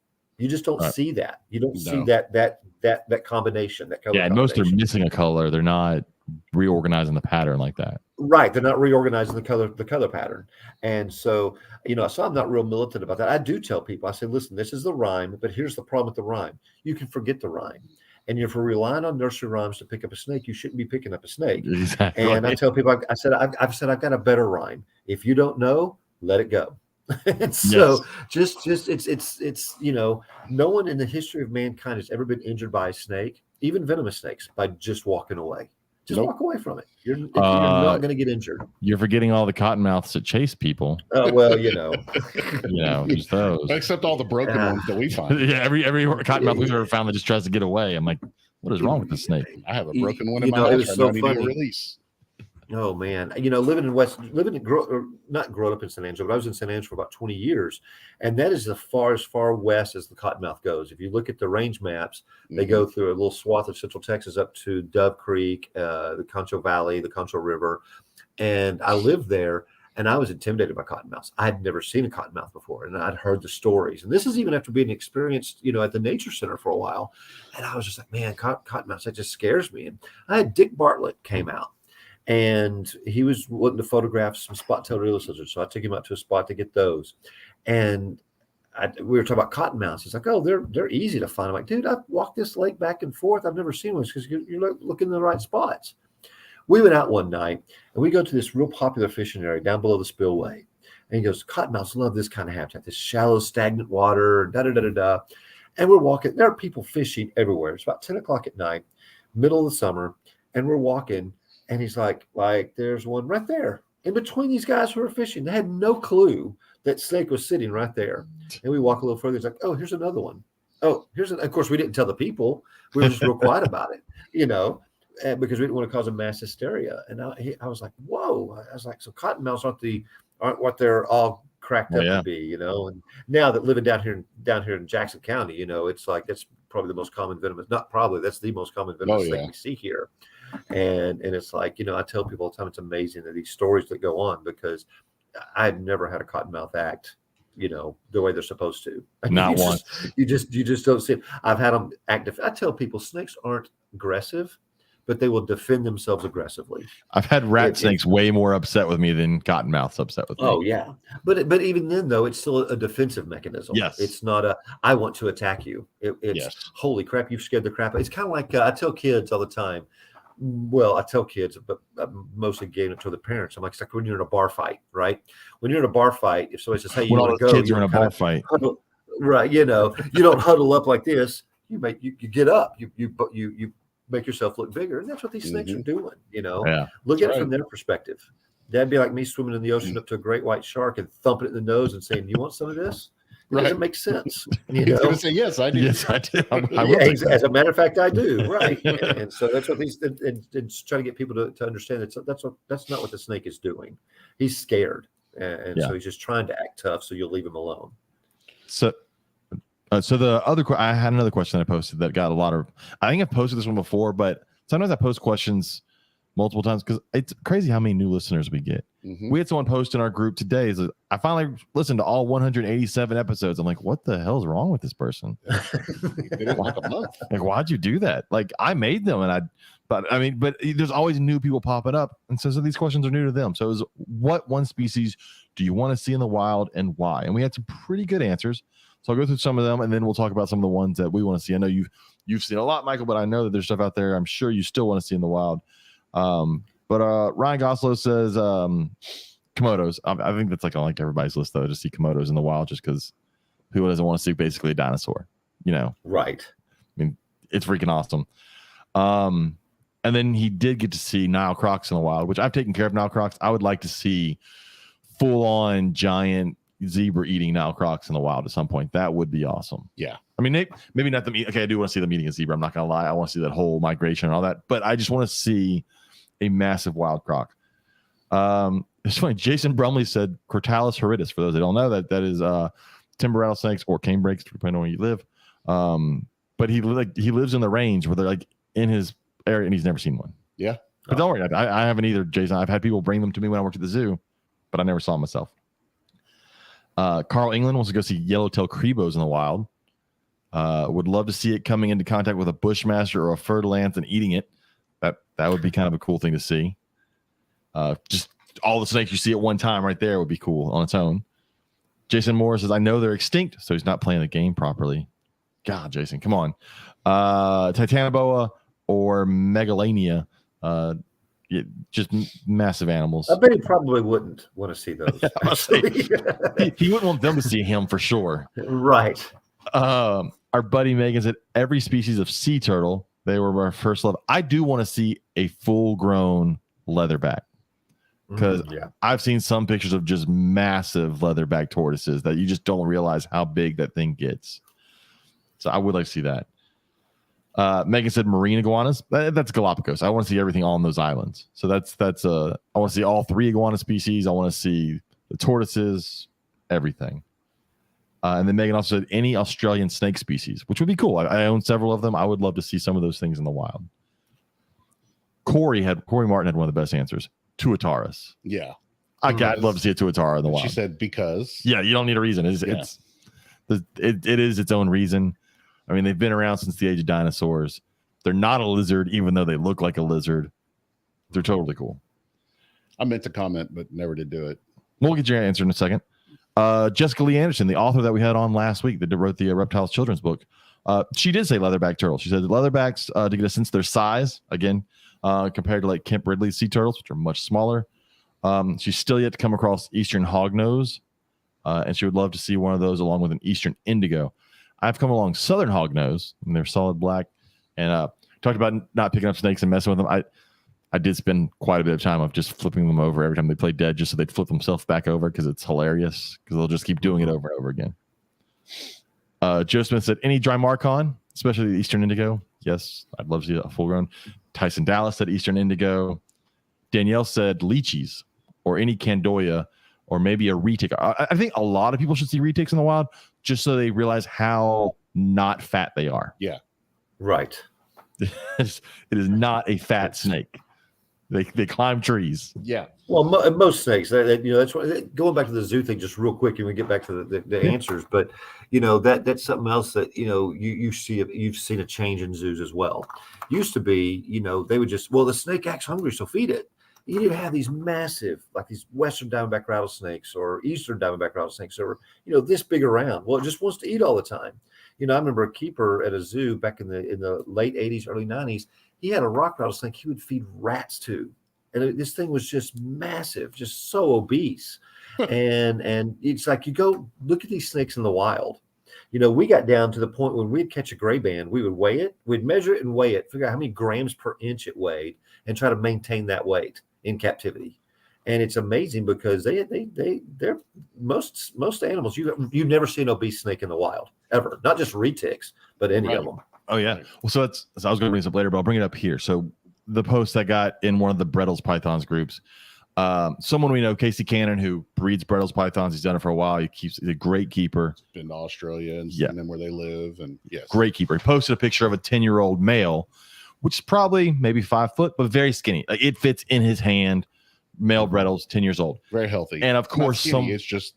It looks how it should. Someone has to go after him saying that he's cheap and he's not taking care of it properly. He's not feeding it. That thing should be much bigger. And I'm like, that's ridiculous. You don't know who you're talking to. This guy understands. And then he started to accuse Casey of not caring and just keeping these things in tubs. And I'm like, that you're not talking to the right person here. No, Casey has huge allowance. He just did not feed this thing a large rat every week. Right. And that's what people always, well, they get bigger in the wild. Like, but do you know how old the snake is that you may see in the wild that's bigger? Like, it may be 30 years old. Well, that guy that was telling him was Australian too. Yeah. So I guess, but he doesn't live in Australia anymore. No. So, but look, I've got Americans that live here, but I'm not going to trust all of them on rattlesnakes, right? Sure. Of course. Well, that's that's something we got with the lepidus a long time ago. Is people not get on to me, but they're amazed when I find out I feed my adult male leps because we breed lepidus and clobberi, maculosus, marulus, all and some other little undescribed things that I feed my males 8 to 10 times a year. That's it. Yeah. And people are like, oh, you're starving them. No, I'm not. They're perfectly healthy. They're great. And they're great breeders. They in fact, they look heavier now than they did when we found them in the wild. Yeah, they're probably eating more now than they were when they were in the wild. Right. And it's amazing too, is people are like, well, but if you feed them fast, they get bigger. You can breed them faster. It's like my corn snakes. I don't breed my corn snakes until they're 4 or 5 years old. Yeah. I mean, you can breed them at 18 months. Well, just because I can doesn't mean I should. I mean, I like to let them grow mature at a normal rate, Well, and that person that says, go ahead. No, I was just saying, like with the rock rattlesnakes, I don't pair them together until they're at least 6 years old. Well, and that person that's saying that you can do that cannot also argue for care of the animal because in the wild, they're not breeding at 2 years old, 3 years old. I think a lot of people would be amazed to find that most snakes breeding in the wild are probably closer to 4, 5, 6, 7 years old because it takes that long to get enough food to get that big, to be that old, to do they're just not eating that much. A lot of people will be shocked at my male boas. I keep my male boas in 70 size tubs and they don't get really bigger than about 4.5 foot. And they have perfect muscle tone and everything. One, I have found that smaller males do the job better. They just, they're not lazy, but they don't gain fat. They're going to live longer. So it's just, again, that's someone who is not a reptile person, but has only owned these animals in captivity and only knows the small bit of knowledge they've gained from Facebook, most likely. And then they're sitting there trying to challenge somebody who knows what they're talking about. And then it was funny. Nick Mutton decided to chime in, and I told Nick Mutton, who breeds every sort of snake from Australia, I was like, what do you know? You should read this book. And then I posted a picture of his own book about on that post about carpet pythons. But yeah, it's just this one dude. And everybody's like, dude, you sound crazy. Just shut up. And then people would post theirs. Well, here's my male. And my male's this big. I'm like, yeah, but you're making the point. That's wrong. It's not supposed to be. You're not making anything in your favor. That doesn't work. So again, that's Facebook experts. There's a world full of them. Absolutely. Let's get back to some of these. So Todd Autry had a cool one. This is one that I still can't believe. I think it's hard to take care of in captivity, which is why it's not bigger in the hobby and we chase after stuff. But Todd Autry said green rat snakes. And when he says green rat snakes, he doesn't mean red-tailed green rat snakes. He means green rat snakes of North America. And I think people don't realize we have a decent-sized green snake in this country that no one keeps. But I've heard they are hard to take care of. They're not too bad. Again, if you meet their requirements, they're very easy. There are several people who breed them. They just have very, very specific requirements. Centiculus triaspis, I know several people who breed them. We've bred them before years ago. But you can't keep them too hot. They have different times of activity. And the food, again, they're not corn snakes. You can't pump them full of food. You can't, just feed them and feed them and feed them. They won't thrive at all. And so, God, I'm trying to remember the guy's name. There's a guy, I remember the Southwestern Research Center Reptiles, SWCHR. He breeds a lot of them. He breeds all these different localities, and he does same guy what you're talking about the other guy. He just knows how to take care of them. Well, and he says once you get it down, it's easy. It's just getting to that point.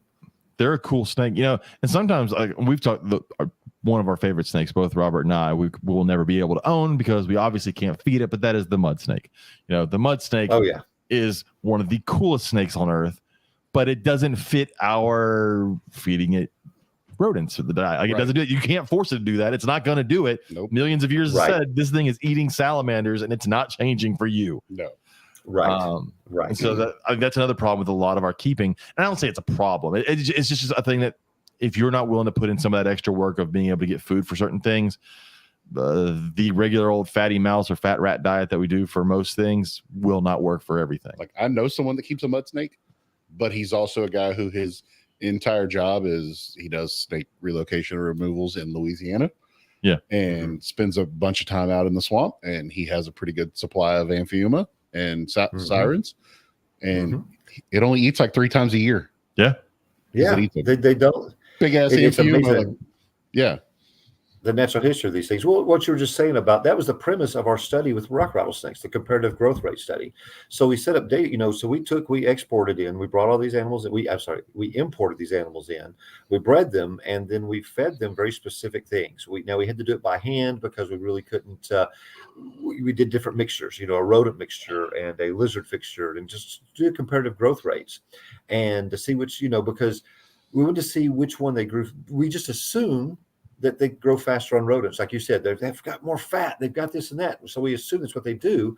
But yet in the wild, what are they eating? They utilize their tail as caught alluring. They utilize their little yellow tails they're not caught alluring pinky mice who can't see anything. Right. They're caught alluring lizards, right? Lizards and amphibians. And so that was the premise of our comparative growth rates. I hope we get that thing published here pretty soon. It's not like we don't have any other irons in the fire at the moment, but that's just another one of those little check marks that needs to happen here, the next couple of years for sure. Going through some of the other ones, our buddy Max Hicks, I don't know, it's a scientific name here. I'm gonna try this one. Trimosaurus wagleri or Popiora. No, it's not a wagglers. It's another one. It's red and green and white. Oh yeah. Popiora. Purpureum. It's a cool viper. It's a cool green and red and white viper. It's pretty neat. And then he also said any squams. He'd love to see squams in the wild. Our friend Louis Patoe said Alterna, which he can do. He can just go out West Texas and see Alterna. My other problem with talking about classification, my other problem with Alterna, I don't hate Alterna. I think they're cool against snake. My problem is the hobby side of Alterna. I can't get with the whole locale of it's on this side of this cactus next to this rock, so it's different than the one on the other side of the road. I can't do that. It could go to extremes. I used to be one of those extremists when it came to Alterna, and I still pretty much keep my Guads together and my Christmas Mountains together, but I'm not. But those are large areas. Like that's right. Well, the people who are like, well, I caught it on this south hill of the Christmas Mountain, so I can't bring it to the north hill of Christmas. You're like, that's 3 football fields. That snake, that male can crawl that distance in 3 nights. You mean to tell me just because you didn't catch it at that time that they don't have contact with each other? Come on. Yeah, that's some people are very. Oh yeah. Well, so my problem too is people are like, oh, they're just so rare. They're not rare. They're actually a very common species. They're just rarely seen. Yeah. It's kind of like the mud snake. The mud snake's not a rare snake. You just don't see them. Right. And it's the same way with Alterna, And they spend most of their time hidden back in a rock somewhere. Yep. And they have no reason to come out. Right. We just happen to catch them when they're out either trying to eat or make babies. Right. Or they've eaten and they're moving somewhere else to camp out. And we just so happen to catch them while they're moving. Mm-hmm. And so it's a lot about luck and a little about skill. Our buddy Sean Gray said thorny devils, blue tongues, bearded dragons, frills. Yeah, any of the lizards from Australia. I would love to see a shingle back in the wild just because that is a weird lizard. Yeah. Walking backwards with its tail wagging around like a head. Jared Dole said Galapagos tortoises. Again, anything on the Galapagos Islands, I'm all there for. I just want to go. Yeah, because that's the one thing. Houston Zoo just built this big, huge Galapagos exhibit. It's great. It's a great exhibit. Great. It only has one animal from the Galapagos, and that's the Galapagos tortoises. Everything else is they have. It's a representation of what is kind of on the Galapagos Islands. And they tell you that because they can't bring anything in from any. They can't have the marine iguanas. Yeah, they have blue iguanas, and I'm like, that's like from the other side of South America, but cool. It's still, I get it. Yeah. But it works. And then they have sea lions and they have penguins, but they're not Galapagos penguins. They have several other things. And it's cool. But the tortoises, I'm like, yeah, we can have those because they're all over the place. People have tons of them. But it is still a cool place, and it's awesome to see. Yeah, it is. It's brand new. Yes. Todd Sanders had an interesting one that I was not expecting to see on this list. Chinese water dragons. Yeah. You don't see those anymore. I think they're just logged in. They're not even something about importing or something with the hobby. Yeah, I remember hearing something that you won't be seeing them anymore because they used to be super cheap all over the place. What you definitely don't see anymore, and there's an obvious reason for this one, but is the Australian water dragons. being Australian. But that's a cool looking water dragon. It's brown. It's got the males have this really cool looking head. They're a neat one. Well, apparently the Chinese water dragon too is it's like a social creature. They live in small colonies. Really? And yeah, and so I would love to see that behavior exhibited, other than a YouTube video. Yeah. And so that would be kind of neat. It's like those little lava lizards, watching them jump up and grab flies, like in the video of the little lava. I'd love to see that. Our buddy Douglas Ray White said Bigfoot. He'd love to see Bigfoot. Chupacabra. Sounds like something Douglas. Yeti. Our friend Drew Schultz over at the Learning Zoo said indigos. I mean, he's got one, so he wants to see one in the wild. Blue iguanas, and obviously Komodos. Everyone wants to see a giant dinosaur. So my list is kind of weird. I would love to see rubber boas in the wild. I want to see a rubber boa in the wild. I love them. Again, I still can't understand why they're not more popular in this country, because they're a freaking awesome snake. But I would love to see that in the wild. Mine is a speckled racer. A speckled racer? Yeah. Why not? There's a very, very, very small area in very deep South Texas where you could see them, but you can't handle them or anything like that. I wouldn't be surprised if Michael's seen them. Yeah, well, in fact, I've never seen one in Texas, but in Mexico, let's just say they're not an uncommon snake. Yeah. I hate using the word trash. People say, "Oh, they're trash." I hate using that word. Yeah, but you go to Mexico, speckled racer, Drimobius, they're trash. Yeah. but it's still, it's so funny because you mentioned that I'm real big in the natives. Everybody has all these exotics, and that's great. That's fine. I'm still like natives. I've done a lot of stuff in Texas and Arizona, New Mexico. You guys are probably going to laugh at me, but I guess my white whale in Texas is the Plains garter snake. It's only known from like 9 specimens up in the Panhandle. It's here we go again with the T word. They're trash, in Kansas, Nebraska, Oklahoma, Illinois, Indiana, but there's this one population that lives in the very northern part of Texas, like the northern up north of Amarillo. There's like 6 counties where there's been 9 specimens ever recorded, and that's kind of my white whale. We've made a few trips up there to look for those things. Like it's a garter snake, and I'm like, yeah, it's a native garter snake. That that would probably be.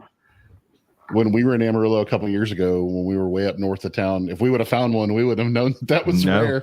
The one thing I got to see up there that I thought was cool that I'd never seen before was the Fowler's couch toad. It was the one with the green spots on it, and I was like, the cool Woodhouses, probably Woodhouses. Yeah. And big like neon green spots on it, and I was like, this thing's awesome looking. Yeah, we were in Amarillo for a reptile show, and it rained that evening, so Russell was with us, and he's like, we need to go out herping. And because it had been like in the 90s that day, and then it rained, and that was, we didn't see any snakes that night, but I'd never seen that toad in the wild. Right. That was cool for me. That's actually a very cool find in Texas now, because the Woodhouses toad is an indicator species on the health of prairies. They're a total grassland species. They used to be found throughout the state of Texas. You go through, look at historical records. They were found here in Jackson County, Harris County. They were recorded in South Texas, in Trans-Pecos. They were found in the grasslands of Trans-Pecos. They haven't been seen in the Trans-Pecos in over 30 years. They haven't been seen here. They haven't been seen here in decades either. North Texas, up in the Panhandle, the Dallas-Fort Worth area, they still have a nice population holding on, but they're pretty much gone from the majority of the state. Well, it all has to do with the grassland habitats. Well, because you talk about it used to be grasslands down here until they came down and started introducing trees and tallow trees and doing all this stuff down here. Yeah, but my grandfather was raised here in Galveston County, and he grew up on a dairy farm, and he used to always talk about that you could see all the way to Hall's Bayou from our house, because that was the only trees were on the bayous. And then they brought in the tallow trees when they built Highway 6, and they just took over and killed the prairie here. And the tallows and the rose hedge. The rose hedge as well. That stuff is horrible. I used to guide hog hunts on a ranch out down on the coast, and we had huge. Rose hedges bigger than a truck. Yeah. And those pigs would love to go, if they were wounded, that's where they'd go, up in those rose hedges, and I'd have to crawl in there and get them out in my smaller days. But yeah, it's that was, in the 30s and 40s when it was still prairie here. So it wasn't, in the span of history, it wasn't that long ago. And it, just what it's changed. We still had a small dairy farm growing up, but not, nothing like they had when he was growing up, because you just don't have the open land for it. Plus they didn't have the fire ants back then either. Oh yeah. Right. Fire ants kill everything. Yeah. Well, what's interesting, what most people don't know about fire ants, do you know we've got like 7 species of native fire ants that are pretty much innocuous? It's the imported red fire ants. Those are which and so came in from Mobile. We actually have thanks Alabama. I'm from Alabama. I know that one came in from Mobile. But I want to talk. Kind of a good transition. We want to talk about invasive species. We had talked about before we got on here about invasive species. I think one thing about ants, I think a lot of folks don't realize that they're invasive. I think so many people have been raised around them. They just like it's part of this. But I mean, they've really changed the landscape of wildlife as well.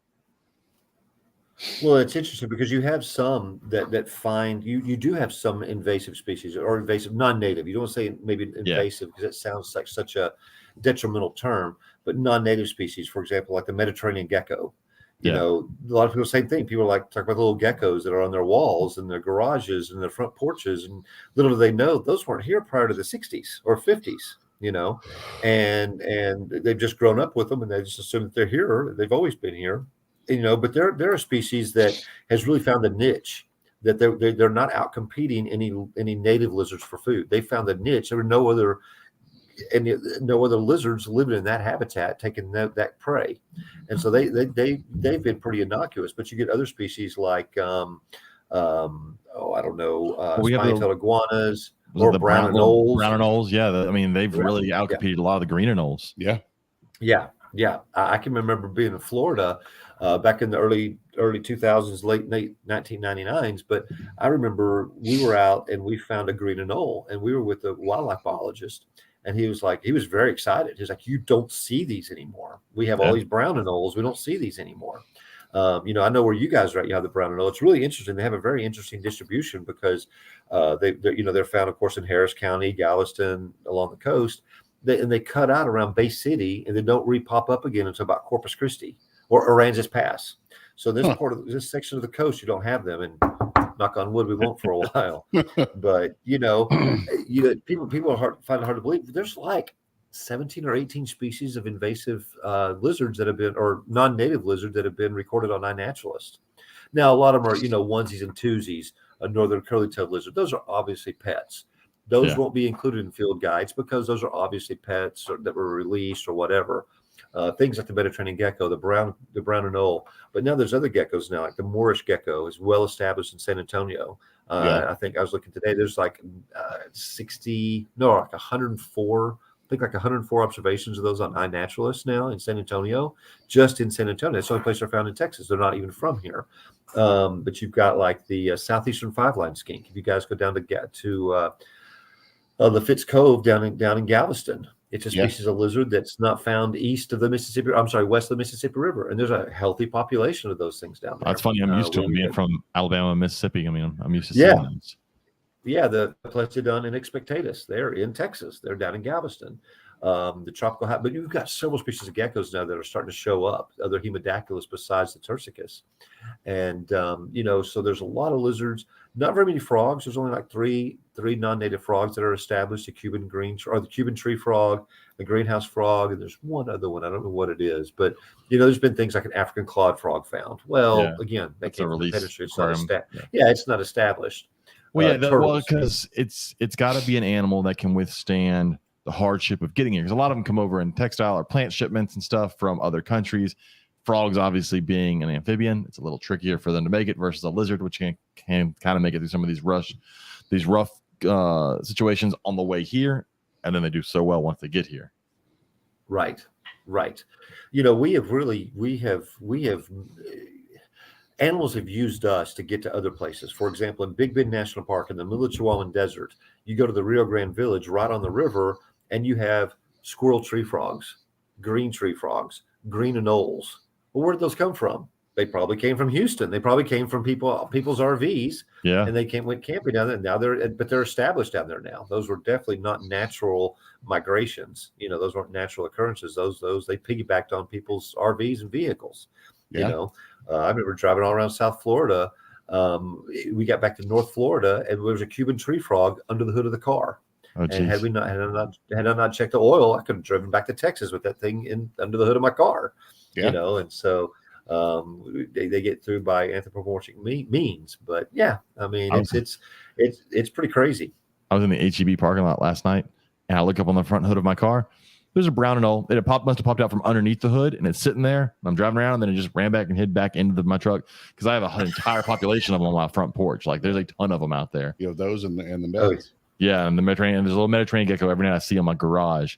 I've watched him getting bigger over the last couple of weeks. He's growing. But when it comes to invasives, it drives me nuts that people don't know the difference between invasive and then animals. So the one that always gets me, and we've talked about before on here, is coyotes. They're not invasive. Right. They got here. Like we killed the predators, then they migrated here because there was nothing else here. Their range just expanded. But then when you tell someone a cat's invasive, they fucking lose their mind. And I'm like, but no, the coyote. But you want to kill the coyote? It got here because you screwed up nature. Then you brought the cat here, and you're like, no, it's fine. It's okay. Well, actually, the coyotes are a completely native species. Their distribution was from Florida to California all the way through. Yeah. But we pushed them back, and now they've kind of made reappearances. But what you're saying about the cats, it always cracks me up when people talk about that. About my cat's he's outside and he's bringing me little gifts. He's bringing me birds. He's bringing me lizards. He's bringing me, it's just and you just sit there scratching your head as you're sitting there saying you love animals and you love nature. And they're like, well, it's just nature being nature. No, a jaguar eating a parrot is nature being nature.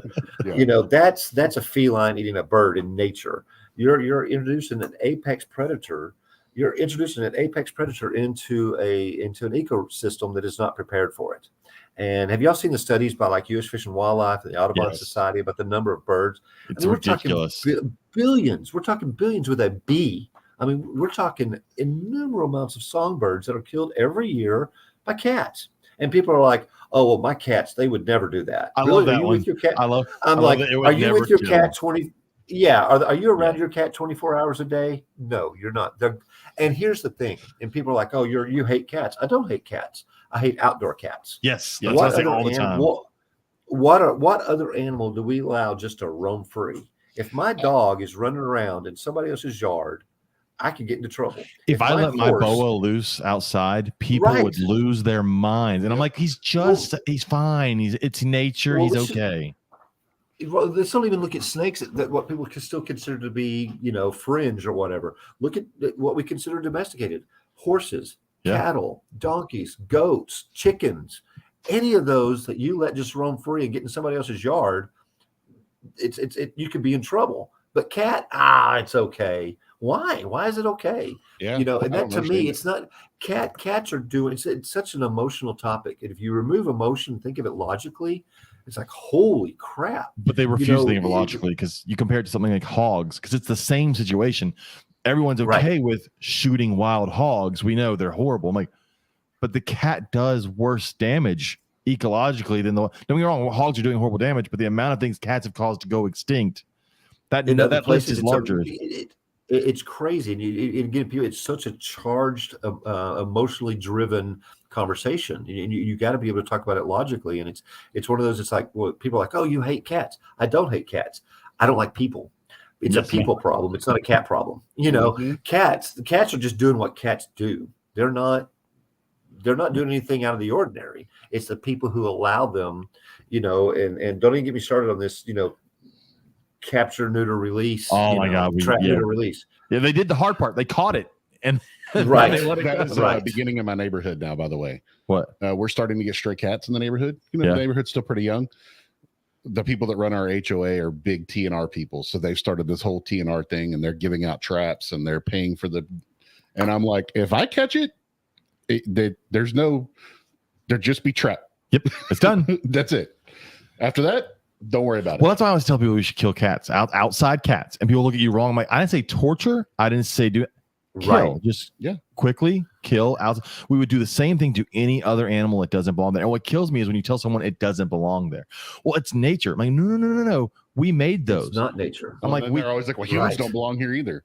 I'm like, yes, Okay. and we screw things up too. The Yes. cat being part of the problem that we caused. And you're like, thank you for proving my point. Thank you for saying, well, I don't know if y'all remember, that vet tech in Austin, I don't know, it was probably 10 years ago. I lost Facebook friends. There was a vet tech who had a bow and arrow. There was a cat in her yard. She shot it with a bow and arrow. And it was a very quick death of this cat. And I'm not celebrating that. I'm not doing anything like that. But it was obviously a quick kill where it hit, the arrow hit. And then she posted it on Facebook. Mhm. And she was immediately fired. People wanted to press charges. There were death threats, all sorts of stuff. And I was having a conversation, which I thought was a rational, logical conversation with someone on Facebook, which I should have known right then. Okay, They don't that's exist. not happening. They don't exist. But I was like, listen, the only crime this person, because they were like, this person should be put in jail. And I'm like, the only crime this person committed was being stupid enough to put it on social media. That's their crime. Well, And she was like, how can you? She's like, you have dogs. Why would somebody shot your dog?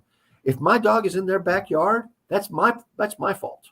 Yeah. And so it's would so I be weird. sad? Of course. What we accept, okay, right? A rat comes into your house. We're perfectly okay putting out a rat trap and killing it. Yeah. We're perfectly okay putting out rat poison and letting it poison itself and die.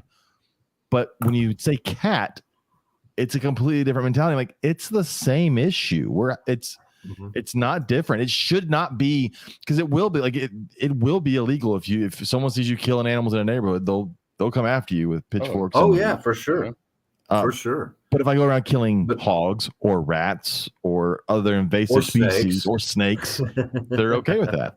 Yeah. We had a guy in my neighborhood, densely populated suburban neighborhood, shoot a plain belly water snake in his front yard like 5 times with a pistol from across the yard because he was too scared to get close to it, sitting in a rock garden. So you can imagine where all these bullets were going, and he could not believe that I thought that was stupid. He told me only God can judge him and not men, and blah blah blah blah blah. So that the judges? Well, yeah. So I said, but then again, that's just one of those where you just have to chalk it up to you're not going to change his mind. You try. Yep. But what you do is you move on and educate the next person. That's right. That's exactly what we did. Yeah, you got to let that guy do what he's going to. I mean, I don't want to say do what he's going to do. You don't want to, just condone that behavior. But you just got to know that, you know what, you got to keep going at it. Maybe you can keep talking to him again next time something else happens. God forbid somebody gets injured from something like that. Yeah. But just keep visiting with him and just keep talking to him. And who knows? Maybe someday. Who knows? Who knows? I find invasive species very interesting, and I find what people have issues with. Florida is the weirdest thing, and it's funny because there's a lot of invasives there that we put there on purpose and that people celebrate. So especially when it comes to like fish, right? They put peacock bass there on purpose, and now people go to South Florida to catch peacock bass. And put cane toads there on purpose too. Yeah, so. and I'm like, but why? Like that's still a problem. Like it's never. I always find when people try to use biological means to get rid of biological means, I'm like, stop that. That's never worked. Right. Not once. Don't do it. Stop it. Well, it's so funny because Florida is so feral now. I mean, try name something besides an alligator that's native to Florida. Right. I mean, of course you can, but you know what I'm saying? Yes. There's so many other things that come to mind. Even here at our lake, we've got 3 species of plant that people just don't understand. We've got that water hyacinth, and that is that stuff's horrible. plant.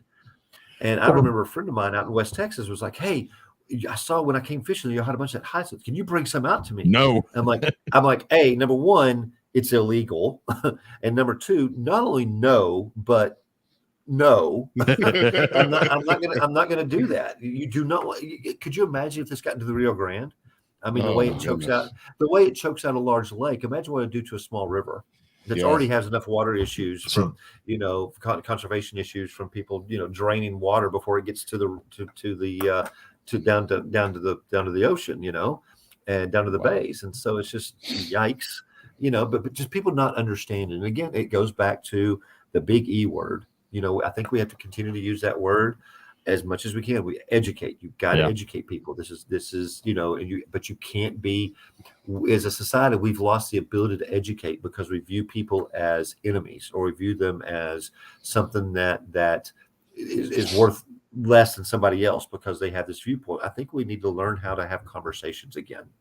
And that's how people learn. And Well, we live in that's a the world only way of people learn. we live in a world of definites. It has to be one way or the Right. other, right? That's where we live now, and it's Right. not always true. But down at the water hyacinth, there's a spot in Louisiana I used to love fish. There's a black water bayou. I loved going fishing there. And right before I moved here, I went out there, and basically it looked like you could have walked across it. You couldn't see water anymore. It was just straight water hyacinth. Because it reminded me of that we talked earlier about going herping and finding trash animals. Although jokingly, no, obviously we are happy to find. Look, I'll find the 50th cottonmouth on a night, and I'll be happy with the 50th, just like I was the first one. Right.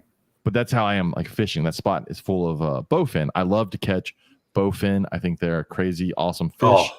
And just every time I see someone that will post it, like, in a fishing group, go, "This is a trash fish," I'm like, "You're an idiot." I was like, that one, it fights better than any fish you're going to catch in fresh water. It's got teeth. It's prehistoric. It breathes It's air. one of the ancestral. Yeah, it's one of the ancestral fishes. I mean, those things are like, they're amazing. I was like, you can't find something. It is so cool. But they're like, yeah, but it eats other fish. I'm like, but that's what So it do does. bass. I'm like, So do bass. So do sunfish. So do cichlids. I mean, that's okay. yeah. But then, people will see it and they'll want to kill it. They go, "It's a snakehead." I'm like, no, this has been here for millions of years. Like, you learn your wildlife. We have that. And that's where it gets sometimes scary, because this was years ago, and I heard this story from somebody here in the county, but it was a game warden that was like 2 or 3 before now, but he was telling people to kill every bowfin they saw because it was a snakehead. It was an invasive snakehead, and that goes back to just not being educated in the laws, but not in the wildlife section. Yes. That's the wildlife biologist who needs to educate on that, but it was just, they were just like, well, I think they're native to here. No, those are those snakeheads, and everyone you catch, kill it like gar, and you're just like, oh my god. Oh, and when you hear that too, I'm like, don't kill them either. Like, Yeah, I know. I was fishing once down the coast in Louisiana. I watched a guy. We took our daughter. We're fishing at night off a dock just to catch anything. Guy catches a hardhead catfish, gets it on the boardwalk there, and then just proceeds to beat the ever-loving crap out of it and kill it and put it back in the water. I'm like, if you don't want to catch catfish, quit soaking shrimp on the bottom of the water. Like, you can't be someone who loves nature and loves going out and doing stuff in nature and then kill nature for no reason. Yeah. That's almost akin to someone letting their outdoor cats, having 50 cats in their backyard, and then not understanding why they don't have birds to their bird feeder. Right. Gee, I don't know. That's a cat feeder now. All of a sudden you have a smorgasbord, for the cat. I hate when they're like, "I have pet cats." Really? Yeah, we feed cats outside. Those aren't pets. You're feeding wild animals. Those are not pets. Right. You're a hoarder. Yeah. Right. All right. Yeah, exactly. We're coming up on our 2 hours. Oh man, are we really? I know. Yeah. There was a lot of stuff, and there was a lot of stuff we didn't get to. Like, I definitely want to get into some more of the rattlesnake stuff. Mm-hmm. So we're gonna have to get you back on here so we can talk more lepidus and more of like Mexico and some of the stuff you saw there with some of those species, because I know that'll be really awesome. And I know Max Hicks was interested in hearing that, but I could sit and tell stories forever about Mexico. I mean, we've made over 40 trips in 10 years, and it was definitely fun times. I imagine herping there sometimes has to be very interesting, and maybe not always. It's like a whole other country. It's like a whole other country. Oh, but thanks for coming on. If people wanted to absolutely get a hold of you or find out about your books or anything else, how can they find out about that and get a hold of you? The best way, honestly, is probably through our Facebook or through our social media, Wild About Texas. Go to our Facebook page, Wild About Texas. We just did some of the programs we offer. I do venomous animal safety training. So, for example, 2 weeks ago, I was in Big Bend National Park training staff on how to safely remove and identify and remove venomous snakes. And then this past weekend, I was in Eunice, New Mexico at the nuclear enrichment plant, teaching their chemists and their security how to do the same. Oh, wow. And so I've got a bunch of pictures posted of our trip to Big Bend and some of the things we were doing. But I would say definitely our Wild About Texas Facebook page. Follow us. It's on Facebook, Instagram.